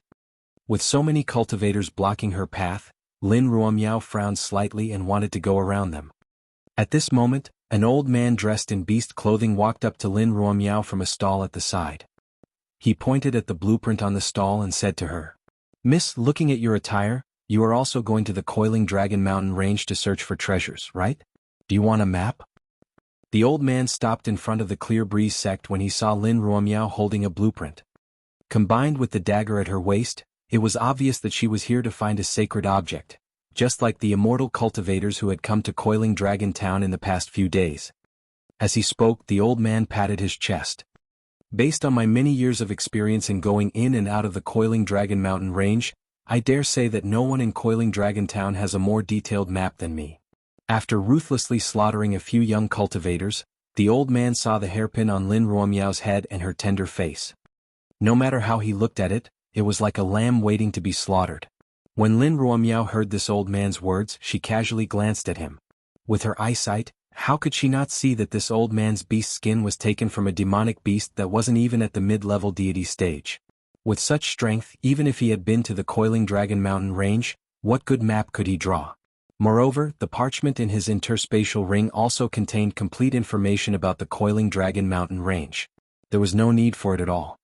However, the old man's mention of a holy object piqued Lin Ruomiao's interest. Could it be the passion fruit that she was looking for? There was also this group of people in front of him. Although their cultivation levels were not very high, if they were all here for the passion fruit, it would be a problem. With that thought in mind, Lin Miao said coldly to the old man, "A sacred object." When the old man saw Lin Ruomiao's puzzled expression and how she didn't even know about the sacred artifact, he was even more delighted. Just as he had guessed, this little girl was a hothead, and she came from a rich family. After seeing how lively it was, he wanted to come over and take a look. With this thought in mind, the old man wore a thick smile on his face as he slowly said to Lin Ruomiao, "Miss, you don't know, right? A sacred item has recently appeared in the Coiling Dragon Mountain Range. It's said to be a spirit medicine that can help a god king break through." Lin Ruomiao nodded her head symbolically when she heard the old man's words and did not reply. What was going on? In the old man's expectations, after he said that it was a sacred object that could help godly kings break through, this little girl should be very shocked. He couldn't help but glance at Lin Ruomiao, only to find that she didn't have any aura. It turned out that he was a small cultivator whose aura could not even be sensed. No wonder he had no idea what a god king was. After thinking it through in his heart, the old man rolled his eyes and continued to speak to Lin Ruomiao. "You won't understand even if I say too much. Let's put it this way. This sacred item can help you break through a few major realms." Sensing the old man's gaze in the pile of nonsense, Lin Ruomiao waved her hand at him and said coldly, "What does this sacred object look like?" Seeing Lin Ruomiao speak and ask him about the sacred artifact, the old man was delighted. As expected, no one was not interested in raising their cultivation level. Then he picked up the booth's drawing and pointed at a point on it, saying to Lin Ruomiao, "This sacred item is called the passion fruit. It's said to be a rare item that only appears once in 100 years. It was indeed passion fruit. After hearing the old man's words, Lin Ruomiao crossed her arms in front of her chest and looked around at the unusually lively town. It seemed that these people were here for the passion fruit. The old man in animal skin held the blueprint in his hand and gave an endless speech to Lin Ruomiao. His mouth was also a little dry. When he saw Lin Ruomiao looking in the direction of the Coiling Dragon Mountain Range, he said to her, "Miss, how about it? As long as you buy this blueprint of mine, I guarantee that you will find the sacred artifact before anyone else." After talking for so long, this little girl was probably already extremely excited about this Coiling Dragon Mountain Range. After all, who could resist the temptation of becoming stronger? The expected huge sum of money did not arrive. Instead, Lin Ruomiao's faint voice entered her ears. "Okay, I know. I don't need it." Well, hearing Lin Ruomiao's words, the old man was so furious that he almost spat out a mouthful of blood. He scratched his ears to make sure that he didn't have any problems with his hearing. Just as he was about to say something to Lin Ruomiao, a giggling voice sounded. "Old man, I want the blueprint in your hand." As the voice rang out, the gazes of everyone on the street were immediately attracted. Isn't this the Clear Wind Saint's son? It's the Clear Wind Saint's son. I didn't expect him to come here personally. He must be here to investigate the Clear Wind sect. How is that possible? I heard that this Clear Wind Saint's son has always been stubborn. Although he's a saint's son, he often causes trouble for the sect. H11. Feeling the sensation of being the center of attention, the Clear Wind Saint's son threw a universe bag to the old man and gave him a look. After the old man received the Chengkuan bag, he saw the look in Clear Wind Saint's son's eyes and quickly retreated to the side. After the fur-clad old man left, the Clear Wind Saint's son walked up to Lin Ruomiao with a smile. He held the blueprint and said to her with a smile, "Miss, I believe that you are also going to the Coiling Dragon Mountain Range. Please kindly accept this map."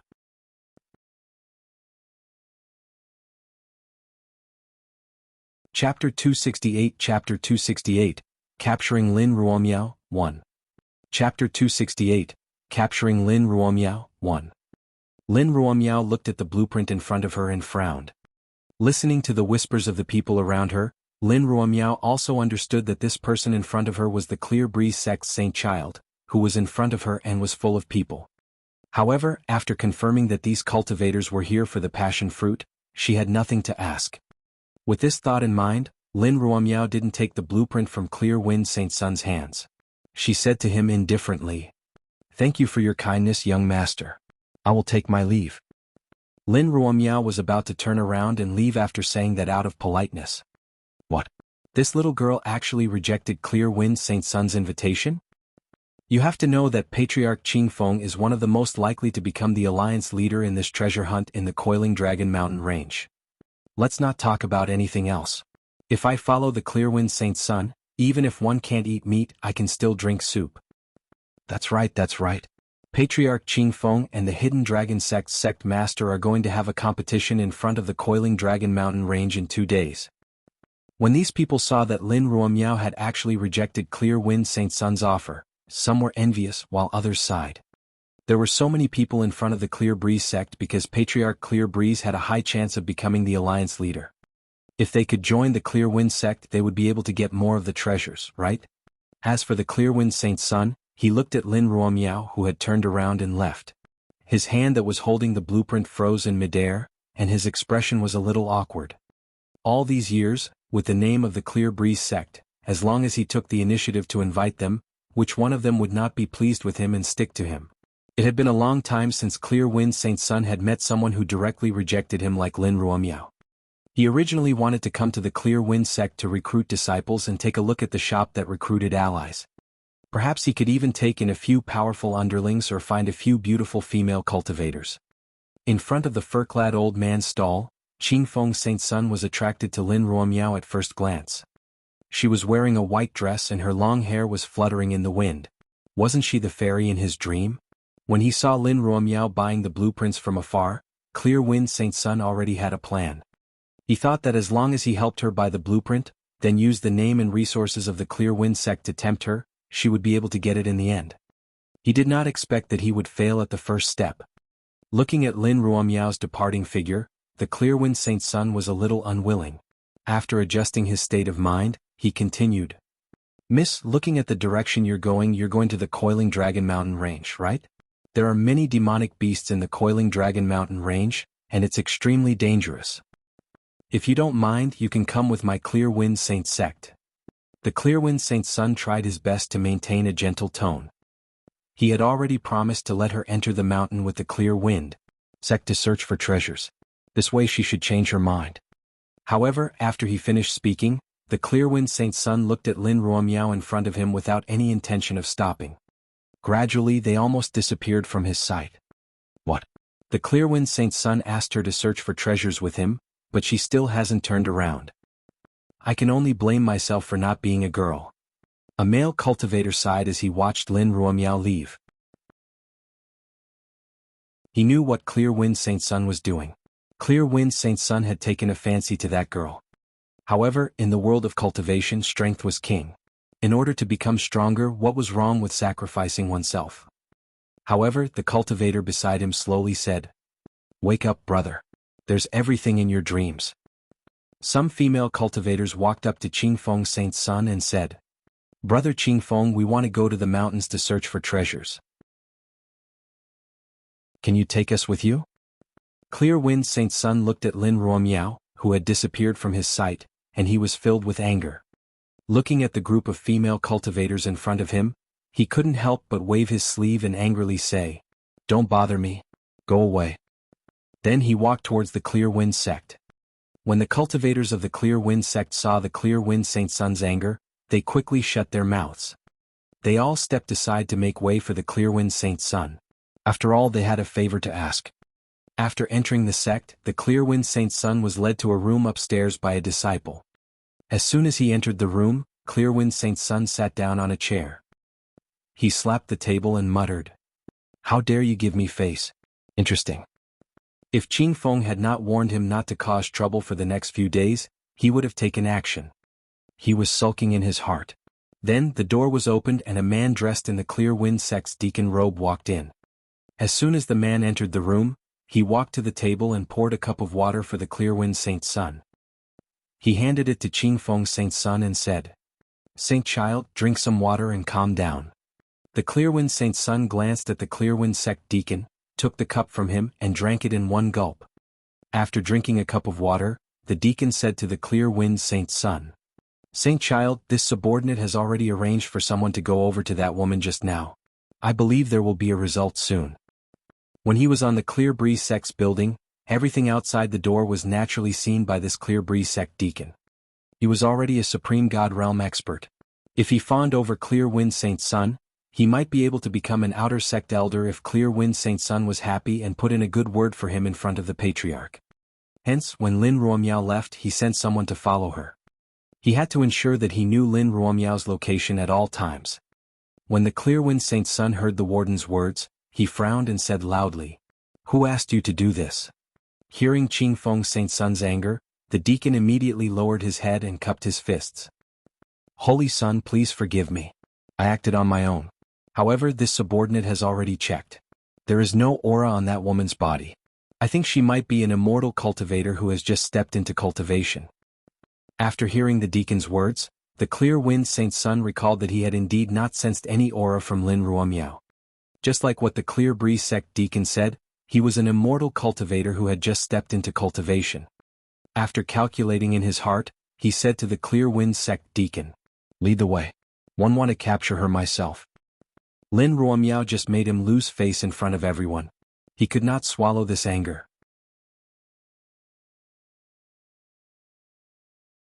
Chapter 269 Chapter 269, Patriarch Qingfeng 1. Chapter 269, Patriarch Qingfeng 1. In the small town, after Lin Ruomiao left the Clearwind sect, she headed straight for the Coiling Dragon Mountain range. Just as they were about to leave the town, Lin Ruomiao entered a dark and deserted alley. After making some progress, Lin Ruomiao stopped and said indifferently, You've been following me for so long. Lin Ruomiao's words echoed in the alley. Then, several cultivators in black appeared on the walls on both sides of the alley. They held different spirit weapons in their hands, all aimed at Lin Ruomiao. Then Qingfeng Saint's son's laughter sounded again. You really don't know what's good for you. From the looks of it, you're planning to go to the Coiling Dragon Mountain range alone, right? Why don't you take a look at your own strength? Why don't you follow this holy sun and live a good life in the future? Lin Ruomiao turned around and looked at the Clearwind Saint's son who was slowly walking out. Not long ago, he sensed Clearwind Saint's son following behind him. However, since they didn't attack her, she couldn't be bothered with them. But now that they were about to leave the town, he did not expect them to be so persistent in their pursuit. If he followed him into the Coiling Dragon Mountain range and tripped him up while he was picking the passion fruit, wouldn't that be a bad thing? With this thought in mind, Lin Ruomiao came here intending to finish them off. Clearwind Saint's son looked at Lin Ruomiao. Now that there was no one around, it was a good time to attack. His eyes were filled with heat as he said to the surrounding men in black, Attack. As the Clearwind Saint's son's voice fell, the figures of the black-robed men on both sides swept out at the same time. They waved the spirit weapons in their hands and were about to attack Lin Ruomiao. Lin Ruomiao acted as if she didn't see the black-clothed man's actions and stood on the spot without moving. As expected of a small cultivator, he still dared to be so arrogant in front of this holy sun. He would definitely teach him a good lesson when he returned. Then Clear Wind Saint Sun felt a light flash in front of him. Then he saw the men in black who were originally in the air fall to the ground like kites with broken strings. Meanwhile, Lin Ruomiao placed her hands on her waist and stood where she was, as if she had not been attacked at all. When the Qingfeng Saint Sun, who was a god, saw this scene, he suddenly had a bad feeling. He then said to the Qingfeng sect deacon standing beside him, "What's going on? Didn't we say that we would take him down easily?" This deacon also looked at the scene before him with a strange expression. Just now he also thought that Lin Ruomiao was an expert. However, from the moment the black-clothed man attacked until he fell, he did not sense any aura from Lin Ruomiao's body. Even their Qingfeng sect's patriarch could not hide his aura when he attacked. Unable to understand, the deacon said to the Clearwind Saint Sun, "Saint Child, don't worry. I'll personally test it." When the Clearwind Saint Sun heard the deacon's words, he also gestured for him to do it quickly. This deacon had the strength of a supreme god realm expert, which was a whole level higher than him. It would be best if he made a move. Following that, the Clear Breeze sect deacon's figure flashed and appeared before Lin Ruomiao in a few moments. "Obediently obey the Saint Child," the deacon said to Lin Ruomiao with a smile. At this distance he was confident that he would hit the target. However, as soon as the deacon finished speaking, he felt a chill on his neck. A knife mark had already appeared on his neck. "You." The Clear Breeze sect deacon looked at Lin Ruomiao with fear in his eyes. Before he could finish speaking, he fell to the ground. Fresh blood flowed from his neck to the ground, leaving a trail of blood on the ground. "Don't come over, don't come over." After the Clearwind sect deacon died in Lin Ruomiao's hands, how could the Clearwind Saint Sun not understand that Lin Ruomiao was an awesome expert? Even the deacon of the Supreme God realm was killed by her. Clearwind Saint Sun could no longer judge Lin Ruomiao's strength. "Grandpa, I still have Grandpa." The Clearwind Saint Sun searched for something on his body in a panic. Then Lin Ruomiao's figure appeared in front of him. The handle of the dagger hit Qingfeng Saint Sun's abdomen, and a light shone in front of him. A protective spiritual artifact, ha! According to Lin Ruomiao's judgment just now, her attack should have killed him. He didn't expect this kid to have a protective spirit weapon. Clearwind Saint Sun also crushed a jade pendant on his body. At this moment Lin Ruomiao looked up at the sky. She could sense that there were already several rays of light gathering in her direction. "Forget it," Lin Ruomiao said indifferently. Her figure flashed and disappeared into the alley. After Lin Ruomiao disappeared, an angry dragon's voice sounded in the sky above the alley. Who wanted to murder my grandson?" A furious voice sounded, and an old man in an ancient green robe appeared in the alley. A few moments later, a few more figures landed in the alley. "Ancestor, what's wrong?" The sect master of the Clearwind sect said slowly to Patriarch Clearwind after he landed. They were still discussing in the hall when Patriarch Qingfeng's expression suddenly changed and he walked out. "What's wrong? Look at how Feng Er has been beaten. Even his protective spiritual artifact has been shattered." Patriarch Clearwind was already squatting on the ground. In his arms was Clearwind Holy Sun, who had been beaten half to death by Lin Ruomiao. Hearing Patriarch Qingfeng's words, everyone checked their surroundings. The ground was filled with the corpses of their Qingfeng sect. One of the elders of the Clear Breeze sect walked up to Patriarch Clear Bruin and said respectfully, "Forefather, I've checked. These people died from knife wounds and they were killed in one blow." "Knife wound? Could it be the Hidden Dragon sect?" After hearing the elder's report, the Clear Breeze sect master could not help but say, "Among the many forces in this small town, only the Hidden Dragon sect was skilled in saber techniques and dared to fight against the Qingfeng sect." Patriarch Qingfeng nodded. "It must have been sent by that old fellow Hidden Dragon. The day after tomorrow is the day of the Alliance leader selection.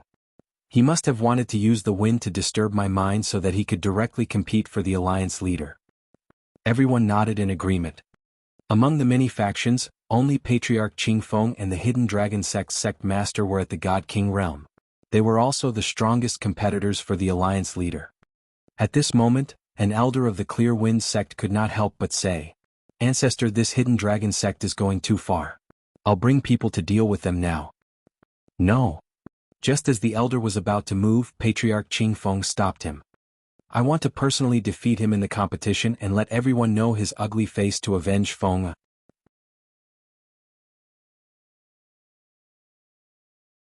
Chapter 270 Bewitching Man, 1.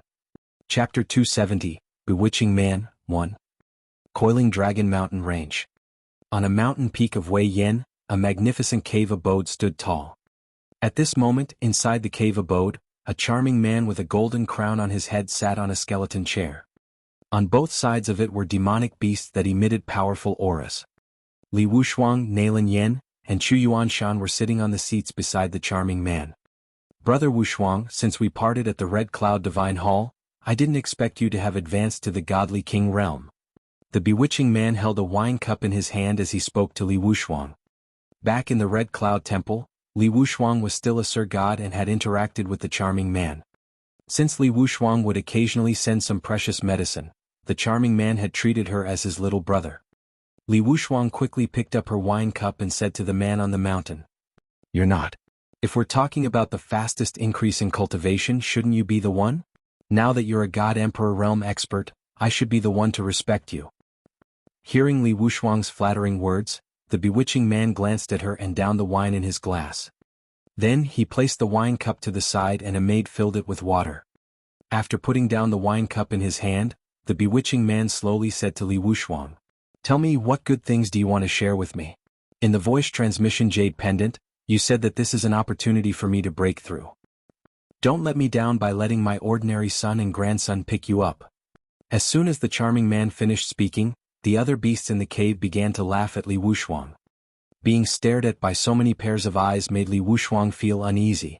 After clearing her throat, she slowly said, "Brother, there are too many people here. One think it's better for us to talk about this alone." As soon as Li Wushuang finished speaking, the surrounding demonic beasts began to make sounds at him. Li Wushuang looked at the beasts around her in fear and smiled at the charming man.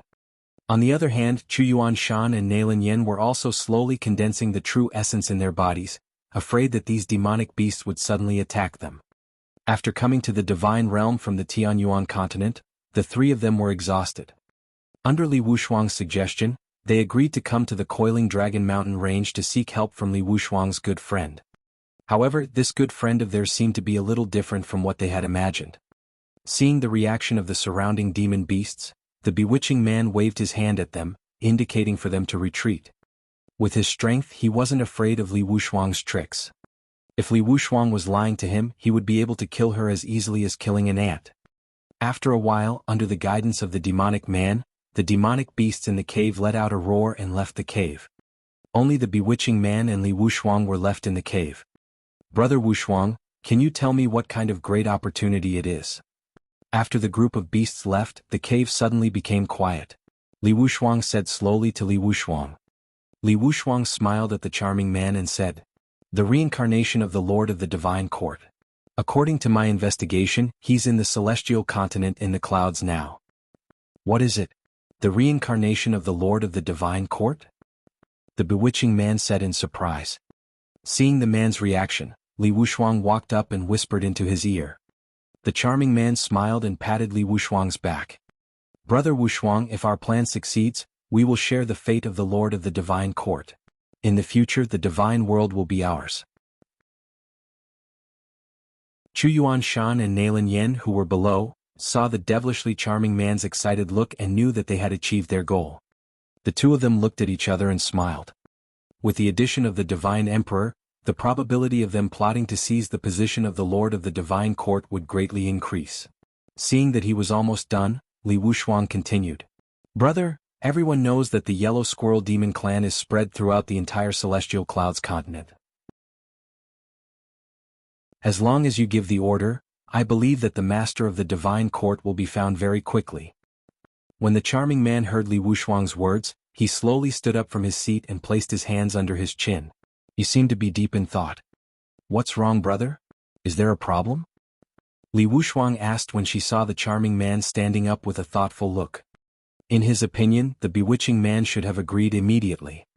After taking a few steps, the bewitching man placed his hands behind his back and slowly said, "Brother Wushuang, you also know that recently the passion fruit in my Coiling Dragon Mountain range is about to mature. A large number of human cultivators have gathered in the small town outside, wanting to fight for my passion fruit. As he spoke, the bewitching man looked at Li Wushuang. Li Wushuang's words alone wouldn't make him transfer his troops to find the Lord of the Divine Court.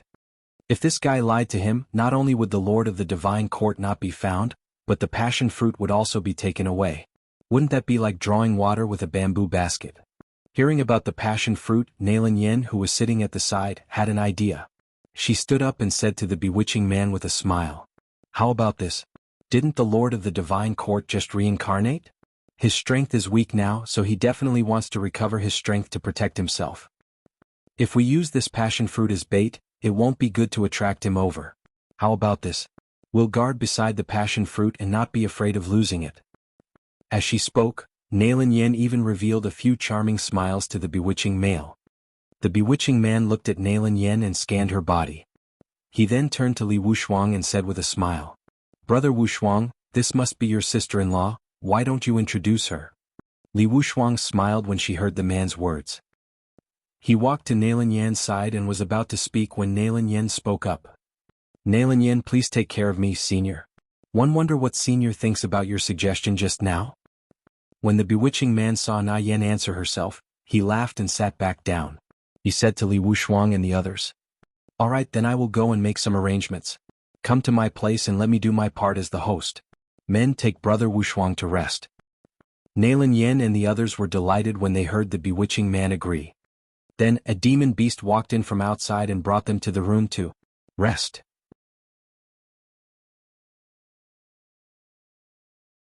Chapter 271 Chapter 271, Explosive Flame Lion, 1. Chapter 271, Explosive Flame Lion, 1. After Li Wushuang and the others left, other demonic beasts slowly walked into the cave. The bewitching man picked up his wine cup and took a sip. Then he said to a demonic beast beside him, "Yellow one, there hasn't been anything unusual with the passion fruit these past few days, right?" After Huang Yi heard the charming man's words, he said respectfully, "Forefather, we have people guarding the passion fruit day and night." After the bewitching man heard Huang Yi's words, he slowly nodded and continued, "Yellow one, I'll go to the passion fruit personally. Keep a close eye on Li Wushuang and the others. If there's anything unusual, tell me immediately. Huang Heir, give the order to investigate what Li Wushuang and the others have been up to." H11. The bewitching man issued orders one after another, and the demon beasts immediately carried them out. After the beasts left, Yellow One said to the charming man, "Forefather, is there a problem with Li Wushuang? If they are here for the relic, I can bring some people too." At this point, Yellow One made a knife gesture. "No need. Just watch them. You'll know the rest in the future."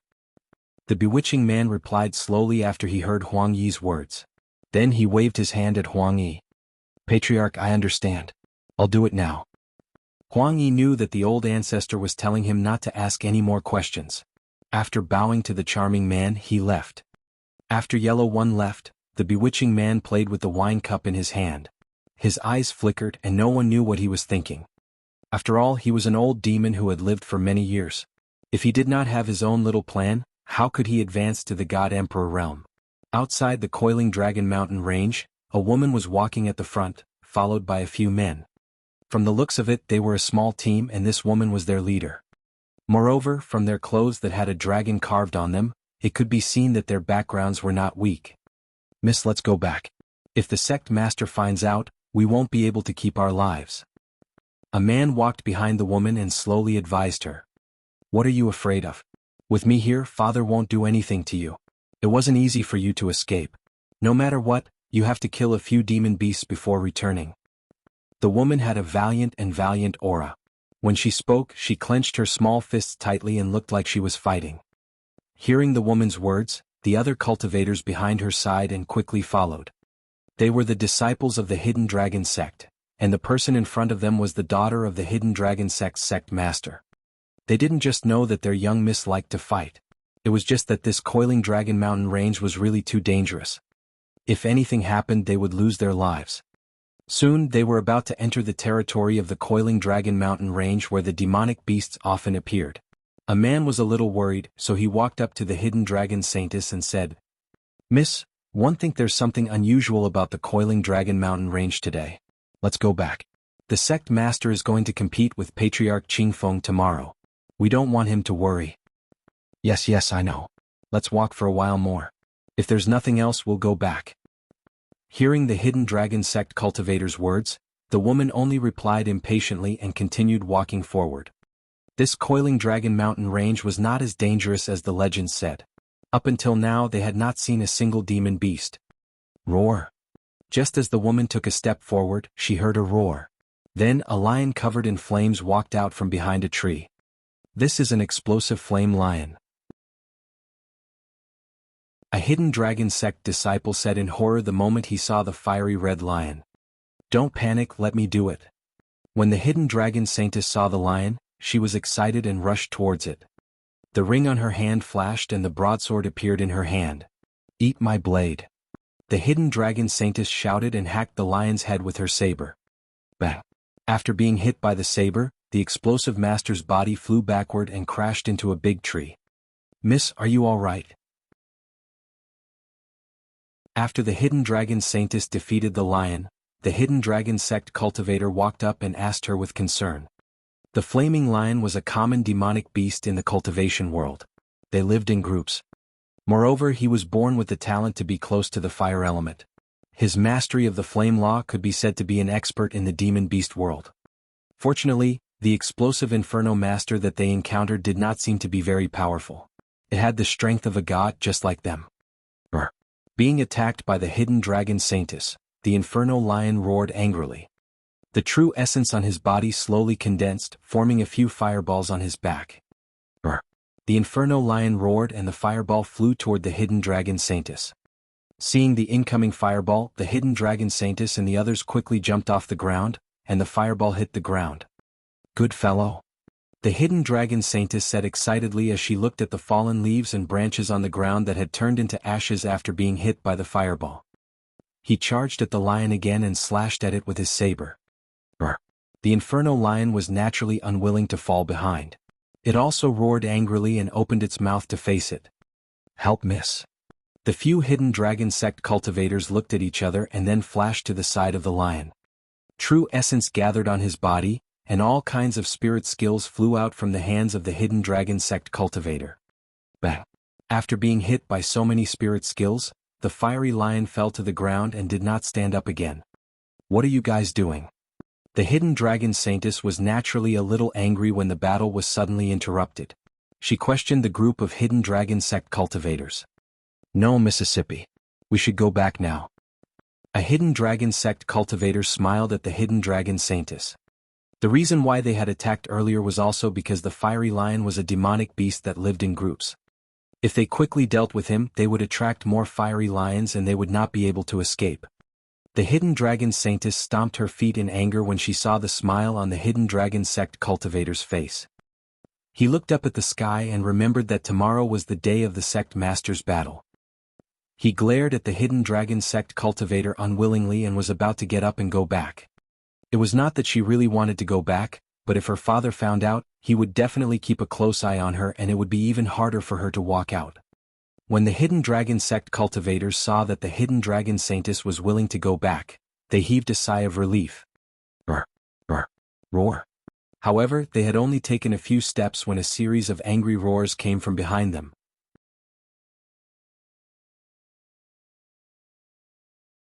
Chapter 272 Chapter 272, What Bad Luck, Encountering a Mortal, 1. Chapter 272, What Bad Luck, Encountering a Mortal, 1. What was going on? The group of Hidden Dragon sect cultivators looked behind them and saw that there were many inferno lions glaring at them. Not good. Protect, miss.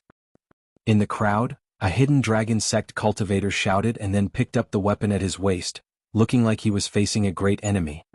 When the Hidden Dragon saintess heard the furious roar of the lion again, she was delighted and turned around to fight. After seeing that there were actually so many inferno lions behind him, the fighting spirit in his heart was instantly extinguished. In her perception, these explosive inferno lions were only stronger than her. Father said that explosive inferno masters are demonic beasts that live in groups, but I didn't expect there to be so many of them. Let's hurry back. At this moment, the hidden dragon saintess finally said that she was going back. Although she was aggressive, she also cherished her life. She would not be so stubborn as to fight with so many powerful demon beasts. As soon as the hidden dragon saintess finished speaking, a group of hidden dragon sect cultivators began to protect her and escape out of the coiling dragon mountain range. Among the lions, one of them, which was obviously larger than the other demonic beasts, looked at the corpse of the lion that had just been killed by the hidden dragon saintess and the others. Obviously, the inner core of this lion had been dug out by them.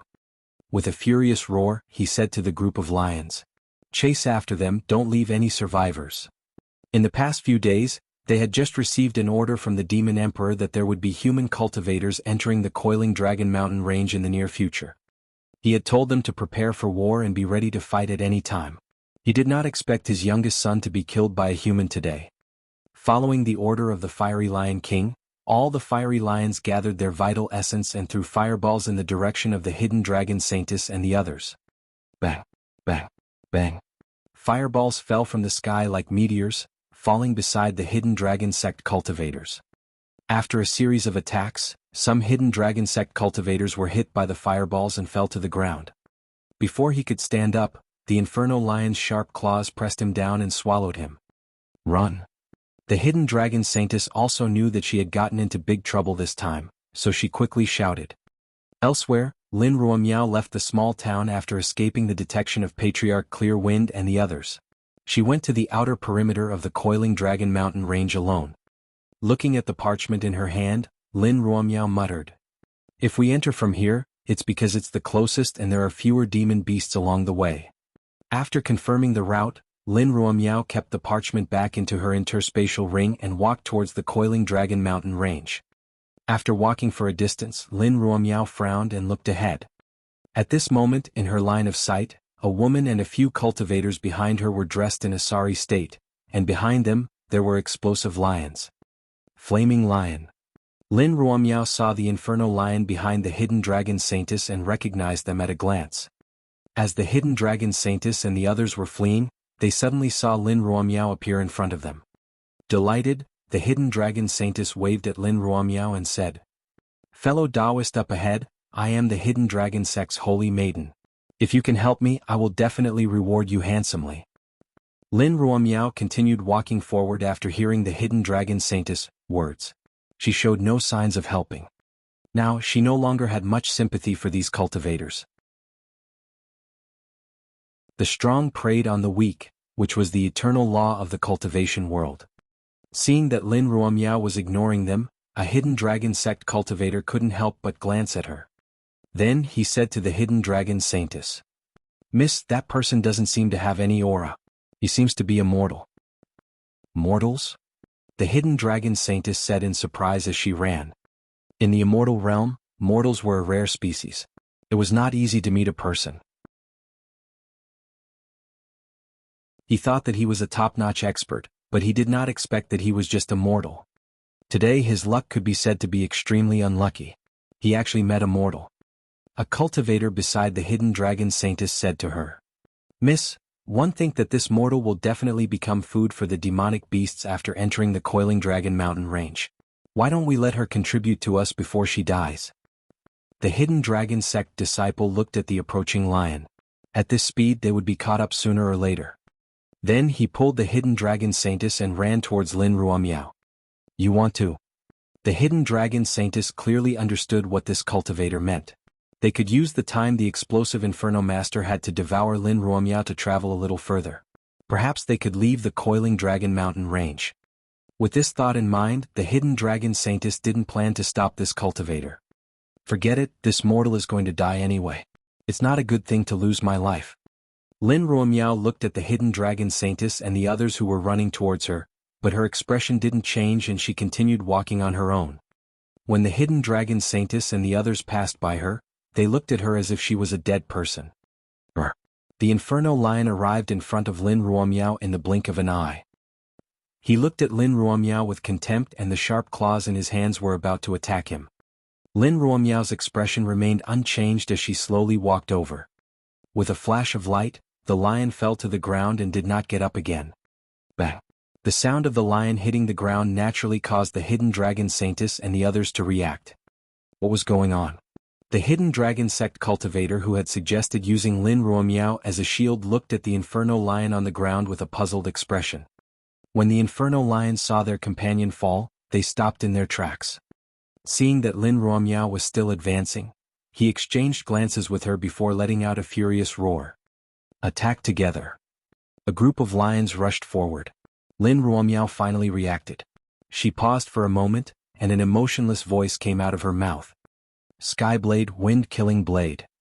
As the voice fell, the hidden dragon sect's saintess and the others felt their eyes flash. After leaving a few afterimages in the air, the group of lions fell to the ground one after another. The hidden dragon saintess and the others looked at the scene in front of them. They were so shocked that they could not say anything. Even when they saw the hidden dragon sect master make a move, it did not give them such a huge shock.